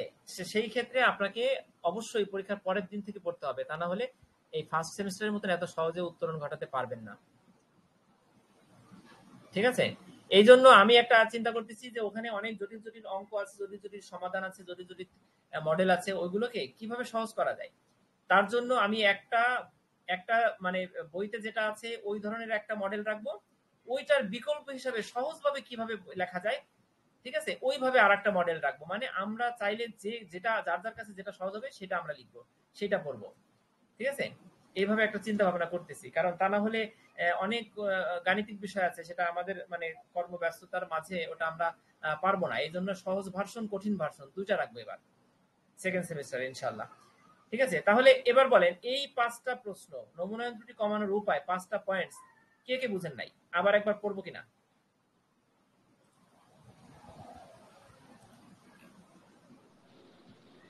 বুঝছি ভাইয়া। বুঝছেন? আর কারো? হ্যাঁ ভাইয়া বুঝছি। ওকে, আর কেউ?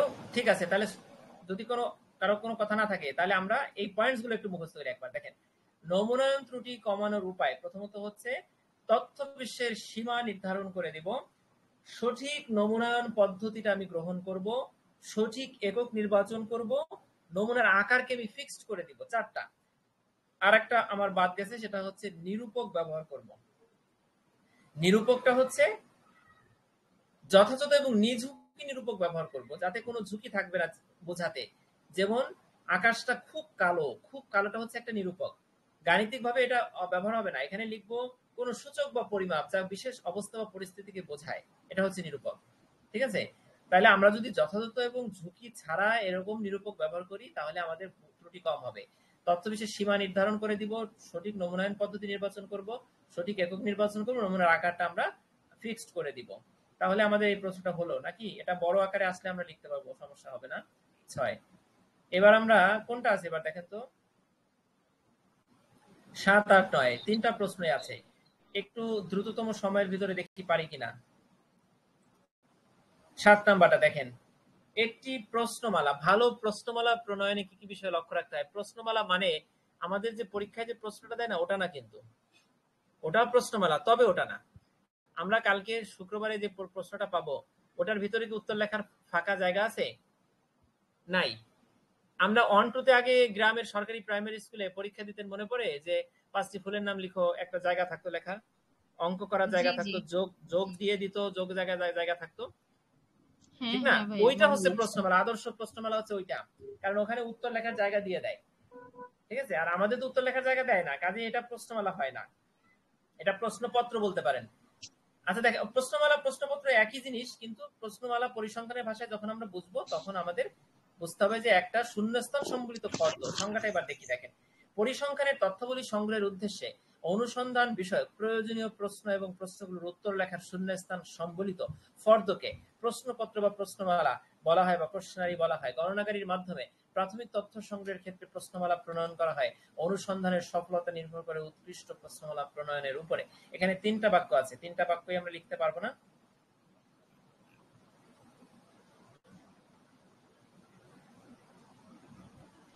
পারবো ইনশাল্লাহ ভাইয়া। ঠিক আছে, মানে গণনাকারীর মাধ্যমে তথ্য সংগ্রহ করার জন্য প্রশ্নমালা প্রণয়ন করা হয়, আর ভালো প্রশ্নমালার মাধ্যমে ভালো তথ্য উৎকৃষ্ট অনুসন্ধান চালানো যায়।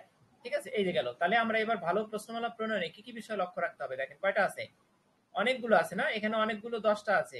আমরা পরীক্ষার জন্য এই 10টা থেকে আমরা কয়টা দিতে পারি বলেন? 8টা, সর্বোচ্চ 8টা। আর যদি কেউ চান, যেহেতু সময় থাকবে পরিসংখ্যানে অনেক, লিখবেন। এই তৃতীয় অধ্যায়টাই শুধু বড়। তৃতীয় অধ্যায়ের প্রশ্নগুলো অনেকটা অন্যান্য সাবজেক্টের মতন বড় বড় প্রশ্ন, কিন্তু প্রথম দ্বিতীয় অন্যান্য অধ্যায়ের প্রশ্নগুলো একেবারে হাফ পৃষ্ঠা এক একটা প্রশ্ন শেষ। তিনটা প্রশ্ন, একটা এক সেট প্রশ্ন লিখতে আপনার 2 পৃষ্ঠা লাগবে। ঠিক আছে, ছোট ছোট করে হাতের লেখা তাদের। তাহলে আমরা ভালো প্রশ্নমালা প্রণয়নের ক্ষেত্রে প্রথমে আমরা কি করব, প্রশ্নমালার সুন্দর একটা কভার থাকবে। প্রথমটা পড়েন, কি থাকবে? কভার। প্রশ্নমালা সুস্পষ্ট এবং পরিষ্কার অর্থবোধক হতে হবে। আপনি আমাকে যে প্রশ্ন করলেন সেটা যাতে আমি বুঝি। 3 নম্বর, প্রশ্নের ভাষা সহজ এবং সাবলীল হতে হবে। 4 নম্বর হচ্ছে প্রশ্নের উত্তর সংক্ষিপ্ত হতে হবে। আমাকে যে উত্তরের ফর্দ দিচ্ছেন, ফাঁকা জায়গা দিচ্ছেন, সেটা যেন, ফাঁকা জায়গাটা যেন এরকম না হয় যে আমার লিখতে গেলে 10টা লাইন লেখা লাগতেছে। আমি জানি শুধু হ্যাঁ অথবা না বলে, অথবা একটা শব্দ, 2টা শব্দে আমি বাক্যটা লিখে দিতে পারি। প্রশ্নমালার আকার যথাসম্ভব ছোট হতে হবে। আপনি প্রশ্ন করলেন, 10টা প্রশ্ন করতে পারেন ভাই, যদি 15টা প্রশ্ন করেন তাহলে 15টা উত্তর দেওয়ার মতন সময় আমাদের নাই। ঠিক আছে, তার মানে প্রশ্নমালার আকার ছোট হতে হবে। তাহলে 5টা, প্রথম 5টা কি ছিল? প্রশ্নমালার কভার থাকবে সুন্দর, প্রশ্নমালার সুস্পষ্ট পরিষ্কার অর্থবোধক হতে হবে প্রশ্নমালা, প্রশ্নের ভাষা সহজ হতে হবে। প্রশ্নের ভাষা সহজ হতে হবে, পুরো প্রশ্নমালা সুস্পষ্ট এবং পরিষ্কার অর্থবোধক হতে হবে। কিসের জন্য প্রশ্ন করছেন, এবং যেসব প্রশ্ন করতেছেন সেগুলোর উত্তর যাতে আমি সহজেই দিতে পারি। ঠিক আছে, বা আদৌ উত্তর দেবো না এমন পরিস্থিতি যাতে না হয়। আরেকটা কভার থাকবে, কভারে আপনি প্রশ্ন করতেছেন আমাকে, আপনি অনুসন্ধান করতেছেন আপনার নাম, ঠিকানা, কেন প্রশ্ন করতেছেন, কি কারণে প্রশ্ন করতেছেন, এই সবকিছু ক্লিয়ার ভাবে দিবেন, নাহলে তো আমি তথ্য দিব না আপনাকে, অনেক প্রশ্ন এড়িয়ে যাব, ঠিক না? সুন্দর কভার থাকতে হবে। এমনকি আপনি আমার কাছে তথ্য নিচ্ছেন, আমার নাম লেখার জন্য একটা অপশন থাকতে পারে। ঠিক আছে, এগুলো। তাহলে 2টা গেল। 3 নাম্বারটা হচ্ছে প্রশ্নের ভাষা। আপনি আমাকে প্রশ্ন করতেছেন যে আপনি কোথায় চাকরি করেন। এখন আপনি এই প্রশ্নটা কোথায় চাকরি করেন, এটাকে নানান ভাবে ঘুরাই ফিরাই বলা যায়। প্রশ্নের ভাষাটা যাতে সহজ হয়, সাবলীল হয়, এবং যাতে শিক্ষিত অশিক্ষিত সব শ্রেণীর মানুষ যাতে বুঝতে পারে প্রশ্নটা। ঠিক আছে, চাকরি বললে সবাই বুঝবে। আপনি যদি বলেন জব করেন কোথায়, তাহলে জবটা অনেকে বুঝবে না। ঠিক আছে, অনেক অশিক্ষিত মানুষ বুঝবে না। কাজে আপনি জব না লিখে লিখবেন চাকরি, অথবা লিখবেন কাজ। ঠিক আছে, বিশেষজ্ঞদের কাছে যদি গবেষণা চালান, তাহলে আপনি বিশেষজ্ঞদের কাছে ব্যবহার করা এরকম প্রশাসনিক টেকনিক্যাল ভাষা ব্যবহার করবেন। ঠিক আছে, এইখানে এই কথাগুলো আমি যা বললাম সেই কথা আছে। কম মেধাবী, কম শিক্ষিত মানুষের কাছে গেলে আপনি সহজ সরল ভাষা ব্যবহার করবেন, যাতে তারা প্রশ্নটা বুঝতে পারে। 4 নাম্বার আছে প্রশ্নের উত্তর সংক্ষিপ্ত হতে হবে। প্রশ্নের উত্তর লেখার জায়গা সেটা ছোট হতে হবে, প্রশ্নের উত্তর যাতে ছোট হয়, সংক্ষেপে দেওয়া যায়, সেই ব্যাপারে খেয়াল রাখতে হবে। প্রশ্ন যাতে হ্যাঁ অথবা না দিয়ে দেওয়া যেতে পারে এরকম থাকতে হবে, অথবা একটি বা দুটি শব্দে। প্রশ্নমালার আকার কোনোভাবেই বড় হবে না। আপনি অহেতুক অপ্রাসঙ্গিক প্রশ্ন বাদ দিয়ে গবেষণার সাথে সংশ্লিষ্ট বিষয়াদি নিয়ে প্রশ্ন করেন। প্রশ্নের আকার 20 বা 25টা প্রশ্ন হবে না, যথাসম্ভব 10টা, 8টা এরকম, বা তারও কম এরকম আনতে হবে। 5টা গেল। তাহলে প্রথম 5টা আমরা কি পড়লাম? প্রশ্নমালার একটা কভার থাকবে, প্রশ্নমালার সুস্পষ্ট অর্থবোধক হতে হবে, প্রশ্নগুলোর ভাষা সাবলীল হতে হবে, প্রশ্নের উত্তর সংক্ষিপ্ত হতে হবে, প্রশ্নমালার যে আকার, সার্বিক যে আকারটা, সেটা কি হতে হবে? ছোট হতে হবে। 5টা। এবার পরের 5টা কি দেখেন, প্রাসঙ্গিক প্রশ্ন, অপ্রাসঙ্গিক প্রশ্ন পরিহার করতে হবে। আপনি যদি বলেন যে আপনি কোথায় চাকরি করেন, বললেন আপনি কত বেতন পান, সেটা সরাসরি বলাটা কি ঠিক না। আমরা জানি যে এটা শিষ্টাচার বহির্ভূত, কত বেতন পান, এটা সরাসরি বলা যাবে না। তারপরে হতে পারে যে আপনি যেমন আপনি গবেষণা করবেন যে আমার চাকরি বা আমার ক্যারিয়ার সম্পর্কে আপনি জানতে চান। এখন আপনি যদি বলেন যে আপনার পরিবারে কয়জন সদস্য আছে, সেটা আপনি ধরতে পারেন। কিন্তু যদি আপনি ব্যক্তিগত আপনার যে প্রশ্নগুলোর উত্তর আমি দিব না, আমার মানে বাদবে, সে ধরনের প্রশ্ন করেন, তাহলে সেটা হবে অপ্রাসঙ্গিক প্রশ্ন। আমার ক্যারিয়ার সম্পর্কে জানতে হলে যা যা জানা দরকার সেটা। এখানে লিখবেন যে অপ্রাসঙ্গিক প্রশ্ন বাদ দিয়ে প্রশ্নের কলেবর বেশি বাড়ানো যাবে না, রেখে তথ্য উত্তরদাতা যাতে বিরক্তিবোধ না করেন, ভুল তথ্য যাতে সংগৃহীত না হয়, হ্যাঁ, এই জন্য অপ্রাসঙ্গিক প্রশ্ন বাদ দিতে হবে। 6টা গেল। 7 নম্বর হচ্ছে বহুবিধ অর্থ এমন শব্দ পরিহার। যেমন আপনাকে যদি আমরা বলি, এমন শব্দ ব্যবহার করি যে শব্দের মানেটা অনেক কিছু বোঝায়, ঠিক আছে, তাহলে ওই ধরনের শব্দ ব্যক্তিভেদে নানান ধরনের মিনিং হবে। ঠিক আছে, এজন্য এমন শব্দ দিবেন যেই শব্দের একটাই অর্থ হয়, যাতে 10 জনে না বুঝে যে এটা 10 রকমের অর্থ তারা যাতে না করে। বহুবিধ অর্থ হয় এমন শব্দ পরিহার করতে হবে, অর্থাৎ উত্তরদাতা একই প্রশ্নের যাতে সবাই সমান উত্তর একই উত্তর দিতে দেন। ঠিক আছে, ব্যক্তিগত প্রশ্ন বা ব্যক্তির অনুভূতিকে নাড়া দেয় এমন প্রশ্ন বাদ দিতে হবে। যেমন আপনার রুচি কি, আপনার জাতি কি, আপনি কোন জাতির, আপনার ধর্ম কি, আপনি কি ধর্মীয় নামাজ পড়েন। আপনি দেখেন ধর্ম কি বললেন, আপনি নামাজ পড়েন কিনা এটা বললে সে মিথ্যা কথা বলবে না সত্য বলবে। এই জন্য আপনার রিসার্চের বাইরে হলে ওটা বলবেন না। ঠিক আছে, আপনি কায়দা করে জানতে হলে কায়দা করে বলেন। তার ভাবাবেগে লাগবে, অর্থাৎ পছন্দ অপছন্দে লাগবে, মানে লাগবে, এই ধরনের প্রশ্ন করবেন না, সরাসরি করবেন না। তো করলে আপনার দরকার হলে আপনি অন্যভাবে ঘোরাই করেন। এরপরে হচ্ছে আগে দেওয়া উত্তর সঠিকতা যাচাই করে এমন প্রশ্ন। দেখেন আগে আপনি আমার কাছে জানতে চাচ্ছিলেন যে আমি কোথায় চাকরি করি, এখন ওই উত্তরটা আসলেই আমি সঠিক দেই কিনা সেটা যাচাই করতে আপনি ওই রিলেটেড আরেকটা প্রশ্ন করতে পারেন পরের প্রশ্নমালায়। আর 10 নম্বরটা হচ্ছে বিতর্কিত এবং বর্ণনামূলক প্রশ্ন পরিহার করতে হবে, অর্থাৎ আপনি বিতর্কিত প্রশ্ন, যেমন আপনি এখানে দেখেন একটা এক্সাম্পল আছে, আপনি কেন শিক্ষা বিভাগে চাকরি করেন। আপনি বলতে পারেন যে আপনি কোন বিভাগে চাকরি করেন, তিনি বলবেন যে আমি শিক্ষা বিভাগে চাকরি করি। এখন আপনি প্রশ্ন করে বলছেন ভাই কেন চাকরি করেন, এটার কোনো উত্তর আছে? আপনি কেন চাকরি করেন? চাকরি করে মানুষ অনেক কারণে, টাকার জন্য করে, শিক্ষা ভালো লাগে তাই করে। হ্যাঁ, এখন আপনি এই ধরনের প্রশ্ন করবেন না কেন করেন, বিতর্কিত এবং বর্ণনা করতে হবে। সে কেন করেন বোঝাতে গেলে আপনাকে 10 মিনিট লাগবে তার। ঠিক আছে, তাহলে 10টা আমরা বুঝলাম। তাহলে 10টা পয়েন্টস কি হবে? প্রশ্নমালার একটা কভার থাকবে, সুস্পষ্ট প্রশ্নমালা হবে, প্রশ্নগুলোর ভাষা সাবলীল হবে, বোধগম্য হবে, প্রশ্নমালার কলেবর আকার যথাসম্ভব ছোট হবে, প্রশ্নের উত্তর সংক্ষিপ্ত হবে, অর্থাৎ দেখেন প্রশ্নের ভাষা সহজ হবে, প্রশ্নের উত্তর সহজ ছোট হবে, প্রশ্নের আকার ছোট হবে, প্রশ্ন রিলেটেড, প্রশ্নমালা সুস্পষ্ট হবে, প্রশ্নের একটা কভার থাকবে। 5টা গেল। এর পরের উত্তর রিলেটেড, দেখেন প্রথম 5টা হচ্ছে প্রশ্ন রিলেটেড, পরেরটা হচ্ছে উত্তর রিলেটেড, এভাবে মনে রাখবেন। যেমন অপ্রাসঙ্গিক প্রশ্ন, যেগুলোর উত্তর অপ্রাসঙ্গিক, সে দিতে পারবে না, সে ধরনের প্রশ্ন করবেন না। বহুবিধ অর্থ বোঝাবে এরকম প্রশ্ন করবেন না। ব্যক্তিগত উত্তর না বিবেক আবেগকে নাড়া দিবে এরকম প্রশ্ন করবেন না। আগে উত্তর দিয়েছিলেন এরকম প্রশ্ন করতে পারেন, যাতে আগের উত্তরের সঠিকতা যাচাই হয়, এবং বিতর্কিত বর্ণনামূলক উত্তর হবে এরকম প্রশ্ন করবেন না। তাহলে 10টা, আমরা এই 10টা নিজের থেকে একটু বুঝে নিয়ে। ঠিক আছে, এটা হচ্ছে উপসংহার। প্রশ্নমালা প্রণয়নে পূর্ব অভিজ্ঞতা, নৈপুণ্য এবং সতর্কতার প্রয়োজন হয়। যেমন প্রশ্নমালা 2 ধরনের, প্রশ্নের উত্তর লেখায় স্থান সম্বলিত প্রশ্নমালা আর প্রশ্নের সম্ভাব্য উত্তর সম্বলিত প্রশ্নমালা। একটি ভালো প্রশ্নমালা জরিপের উদ্দেশ্যকে অনেক সফল করে। এটা দিয়ে উপসংহার বানিয়ে দিতে পারেন, সমস্যা কি?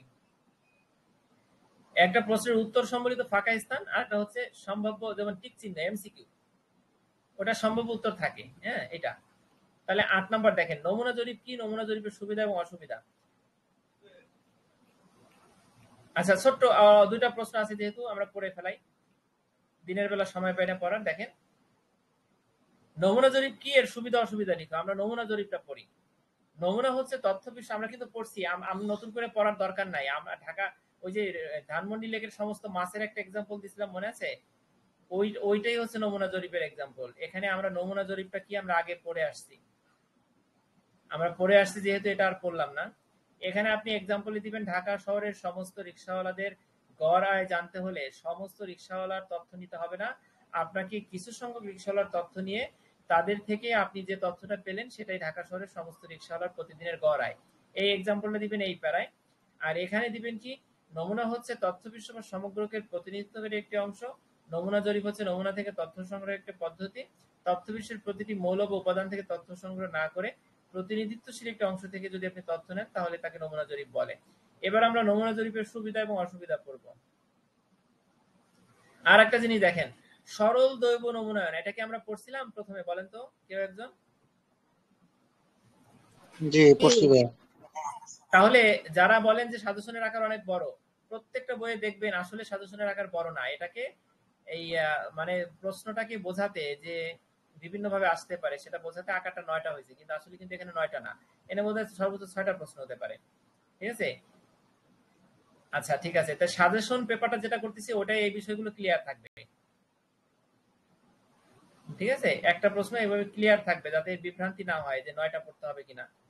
ঠিক আছে, আচ্ছা এবার দেখেন আমরা একটা প্রশ্ন করবো এখানে, নমুনা জরিপের সুবিধা করব, 5টা সুবিধা এবং অসুবিধা করব। দেখেন, বেশ কিছু সুবিধার কারণে ব্যবহারিক ক্ষেত্রে নমুনা জরিপ করে তথ্য সংগ্রহ করা বা তথ্য বিশ্লেষণ করা সম্ভব হয়, সেটা কি কি?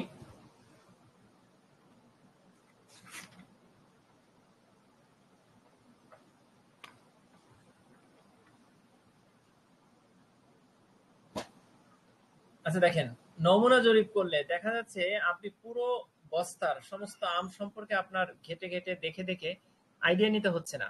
আপনি 10টা আম এনে 10টার বৈশিষ্ট্য অনুযায়ী আপনি বলে দিতে পারেন যে পুরো বস্তার আমগুলো আসলে ভালো আছে, ঠিক আছে না পচে গেছে। তার মানে খুব দ্রুত সিদ্ধান্ত নিতে হলে আপনাকে নমুনা জরিপ নিতে হবে।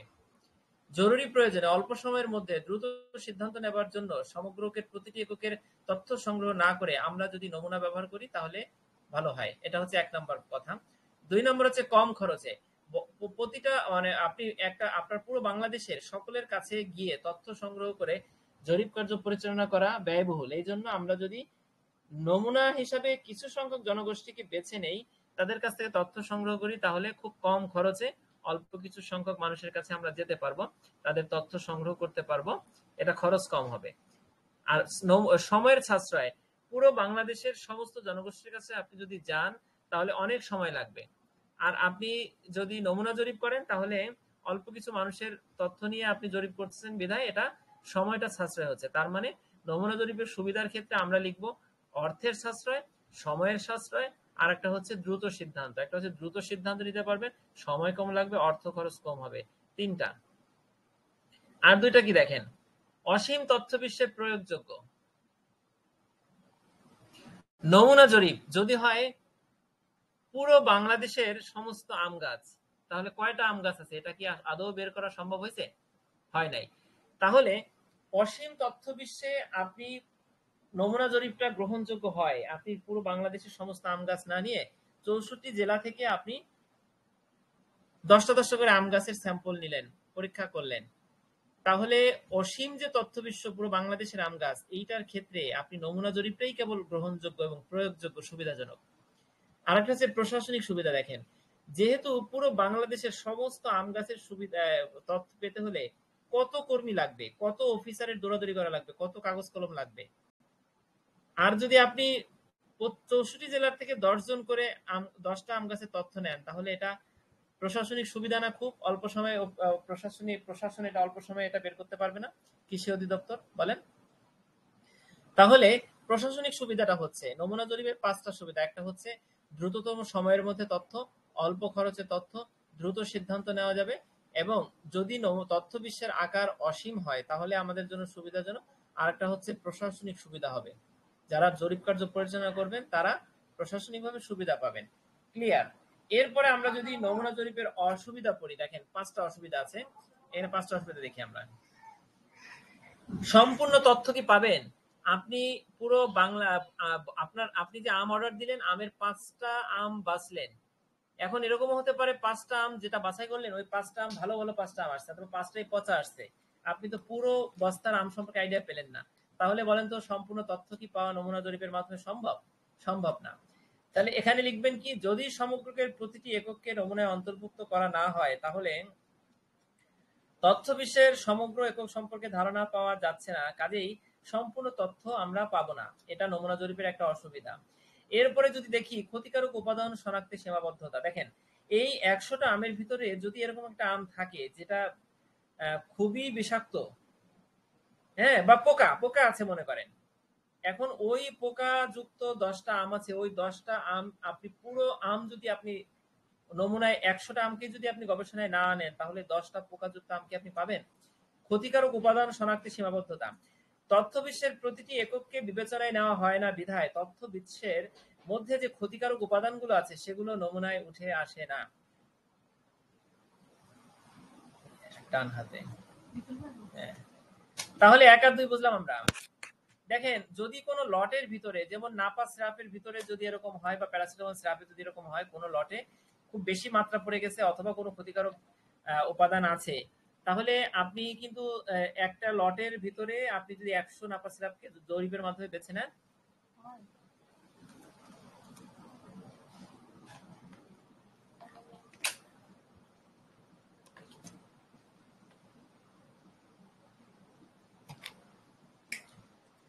দেখেন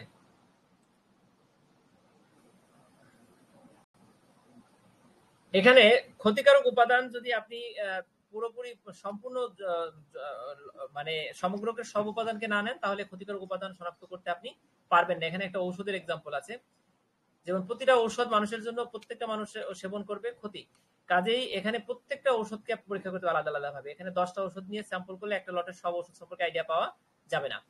সম্পূর্ণ নির্ভুল ধারণা পাওয়া কঠিন। দেখেন নমুনা জরিপের মাধ্যমে যেহেতু পুরো তথ্য বিশ্বের সবার তথ্য আপনি নিচ্ছেন না, কাজেই সম্পূর্ণ নির্ভুল ধারণা পাওয়া কি হবে, খুব কঠিন হবে। পক্ষপাত দুষ্ট বা ভুল তথ্য চলে আসবে।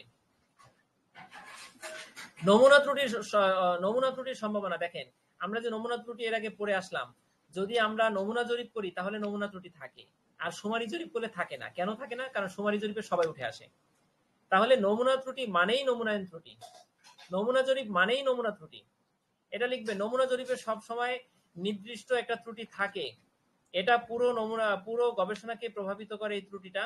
কাজেই নমুনা সঠিকভাবে নির্বাচিত না করলে এবং নমুনায়ন ত্রুটি অনেক কারণে, নমুনায়ন সংগ্রহের যে পদ্ধতি সেটা ঠিক না হলে, ঠিক আছে, নমুনাজ মান পরামিতি মানের ইয়াটা ঠিক না থাকলে নমুনা ত্রুটি হতে পারে, ঠিক আছে। আর ব্যক্তিগত এবং পক্ষপাত, যেমন আপনি ওই যে বললাম যে 50 জন এমপ্লয়ির মধ্যে থেকে আপনি 10 জনকে বোনাস দিবেন, এখন যদি আপনার পছন্দের 10 জন বেছে নেন নমুনা হিসাবে, তাহলে কি হবে, পক্ষপাত, ব্যক্তিগত পক্ষপাত থাকে নমুনায়। কিন্তু আপনি যদি পুরো 50 জনকে আপনি বেছে নেন তাহলে তো পক্ষপাত থাকলো না, সবাই উঠে আসলো। তার মানে নমুনা জরিপের অসুবিধা হচ্ছে ব্যক্তিগত পক্ষপাত, নমুনায়ন ত্রুটি দুইটা। 3 নাম্বারটা হচ্ছে সম্পূর্ণ নির্ভুল ধারণা পাওয়া যায় না, ক্ষতিকারক উপাদান শনাক্ত করা যায় না, সম্পূর্ণ তথ্য পাওয়া যায় না। সম্পূর্ণ নির্ভুল ধারণা পাবেন না, সম্পূর্ণ তথ্য পাবেন না, ক্ষতিকারক উপাদান শনাক্ত সীমাবদ্ধতা, ব্যক্তিগত পক্ষপাত থাকবে, নমুনা ত্রুটি হওয়ার সম্ভাবনা থাকবে।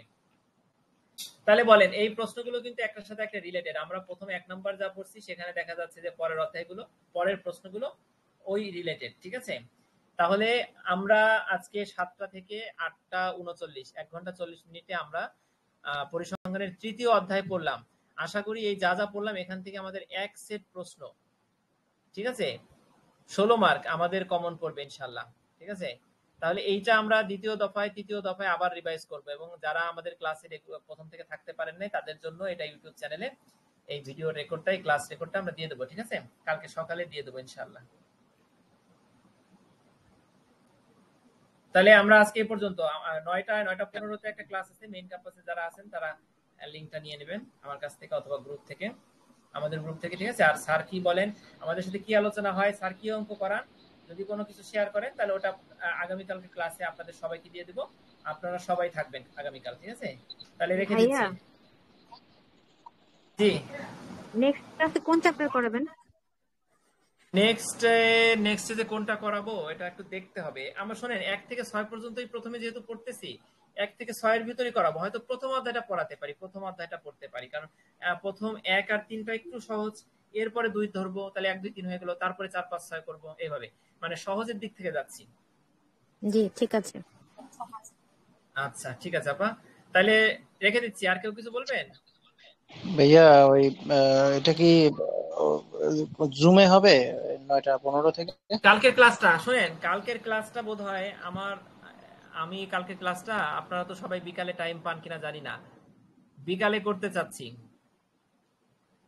এই সপ্তাহ আমি কিন্তু বারবার কথা চেঞ্জ করতেছি, এর জন্য আন্তরিকভাবে দুঃখিত। আমি একবার বলছি 10:30, একবার বলছি 7টা, একবার বলতেছি বিকাল, ঠিক আছে। কারণ হচ্ছে আমার অফিসের সাথে মিল হচ্ছে না, অ্যাডজাস্ট হচ্ছে না, ঠিক আছে, এই জন্য আমি চেঞ্জ করতে বাধ্য হচ্ছি। কিন্তু এটা কিন্তু আমার নীতি না, আমি বারবার চেঞ্জ করি না কোনো কথা, ঠিক আছে। আপনারা এটা মাইন্ড করবেন না, ভুল বুঝবেন না। এখন তাহলে বিকালে করলে কেমন হয় বলেন তো? কয়টা থেকে ভাইয়া? বিকালে সেটা বলেন, আমরা এখানে অনেকে আছি, 10 জনের মতন আছি, আমরা বলেন তো বিকালে কখন হয়? বাসায় আসতে আসতে তো 6টা বেজে যায়। 4টা বেজে যায়? 6টা। ভাইয়া 6টা বেজে বাসায় যায় না? আসতে আসতে দেখা যায় কি যে 7টা বেজে যায়, 6:30 বেজে যায়।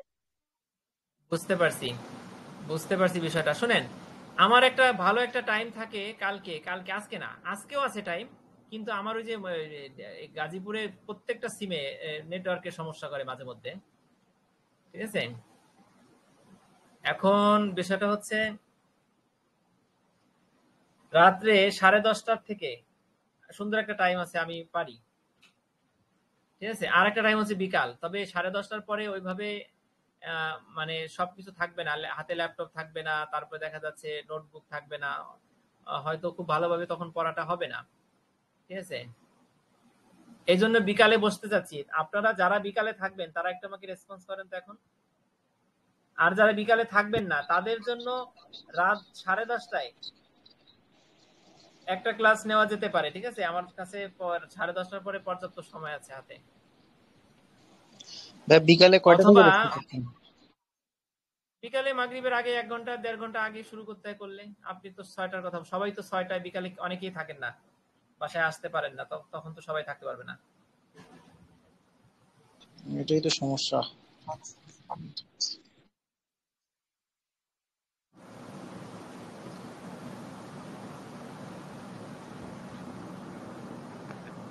ভাইয়া ক্লাসগুলো কি এখন থেকে ইউটিউবে পাওয়া যাবে? হ্যাঁ, ইউটিউবে পাওয়া যাচ্ছে, গতকালকে এটা দিয়ে দিছি ইউটিউবে। আপনি আমার হোয়াটসঅ্যাপ গ্রুপে, অষ্টম ব্যাচের হোয়াটসঅ্যাপ গ্রুপ এবং এই যে টেলিগ্রাম গ্রুপ, এই দুইটা একটু নজর রাখলে সবগুলো পাচ্ছেন। এখানে সবকিছু কিন্তু শেয়ার করি।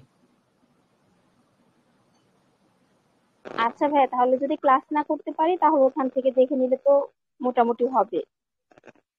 হ্যাঁ হ্যাঁ, সেটাই সেটাই, দেখে নেবেন ওখান থেকে। তাইলে কি করতে পারি, টাইমটা একটু বলেন দ্রুত।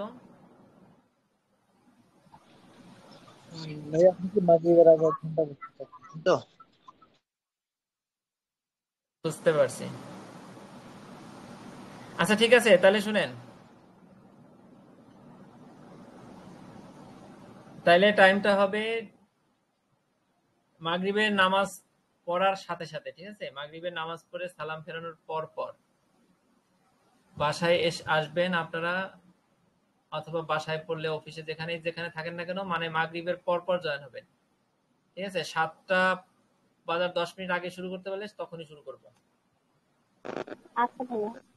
ঠিক আছে, আচ্ছা ঠিক আছে। আর হচ্ছে রাত 10:30টার পরে যদি কেউ সংযুক্ত হতে চান তাহলে আমাকে জানাবেন, জানালে তখন আমরা সেখানে বসে গ্রুপ স্টাডি করবো, সেটা হচ্ছে অপশনাল, কিন্তু মেইন স্টাডি হচ্ছে মাগরিবের পর পর। আলামিন ভাই, রাতে হলে আমাদের জন্য একটু সুবিধা হয়। হ্যাঁ, জি সবার ভাইয়া। জন্য সুবিধা হয় বুঝতে পারতেছি, কিন্তু আমার অফিস টাইমের সাথে মিলাই পারি না, বুঝছেন। আমার কখনো রাত 10টা পর্যন্ত অফিস থাকে, তখন দেখা যাচ্ছে পারতেছি না সন্ধ্যার দিকে, বুঝছেন। এটাই আর কি সমস্যা। সমস্যা নাই, একটা শিডিউল বের করে আমরা ওইভাবেই করবো। আর আজকের দিনের ক্লাসটা একটু আপলোড দিয়েন ভাইয়া। আচ্ছা, আজকে এখনো বোধহয় যদি না পারি কালকে সকালে দিয়ে দেবো আজকেরটা। হ্যাঁ, ওকে ভাইয়া, থ্যাংক ইউ। ঠিক আছে, আচ্ছা ভাইয়া আর একটু ঠিক বলি। আছে। আসসালামু আলাইকুম। জি সালাম আলাইকুম ভাই। জি, লতিফ ভাই বলেন। বলছি আপনি আপনার শিডিউল মতো করেন, আমরা যদি জয়েন করতে না পারি আমরা আপনার ওই যে ইউটিউবটা দেখে নেবো আর কি, বুঝতে পারছেন। হ্যাঁ হ্যাঁ, সেটাই সেটাই সবাই তো একই টাইমে আসলে অ্যাটেন্ড করাটা খুব ডিফিকাল্ট, হ্যাঁ হ্যাঁ হ্যাঁ, কারো না সেটাই। আর কারো রাত সমস্যা 10টার দিকে থাকে। হলে অতএব বোধহয় সবাই পারে। আপনার সুবিধা মতো আপনি করেন, আর যখন আমরা যে কেউ জয়েন হতে পারি হব, না হতে পারে আমরা ইউটিউবে দেখে নেবো আর কি। হ্যাঁ জি, ঠিক বলছেন। তারপরে সবাইকে নিয়ে ভাইয়া যেহেতু আমি এই কার্যক্রমগুলো চালাই, এজন্য আমি সবার মতামত নেই। তাহলে সবার মতামতের ভিত্তিতে মাগরিবের পরে মোটামুটি হলে সবাই বোধহয় পারবেন, অনেকেই পারবেন। ঠিক আছে, 10টায় হলে অনেকে পারতেন, আরো বেশি পারতেন। আচ্ছা ঠিক আছে, তাহলে রেখে জি দেই ভাইয়া। নাকি? ঠিক আছে ভাইয়া, আসসালামু আলাইকুম। আচ্ছা আচ্ছা, ওকে, ওয়ালাইকুম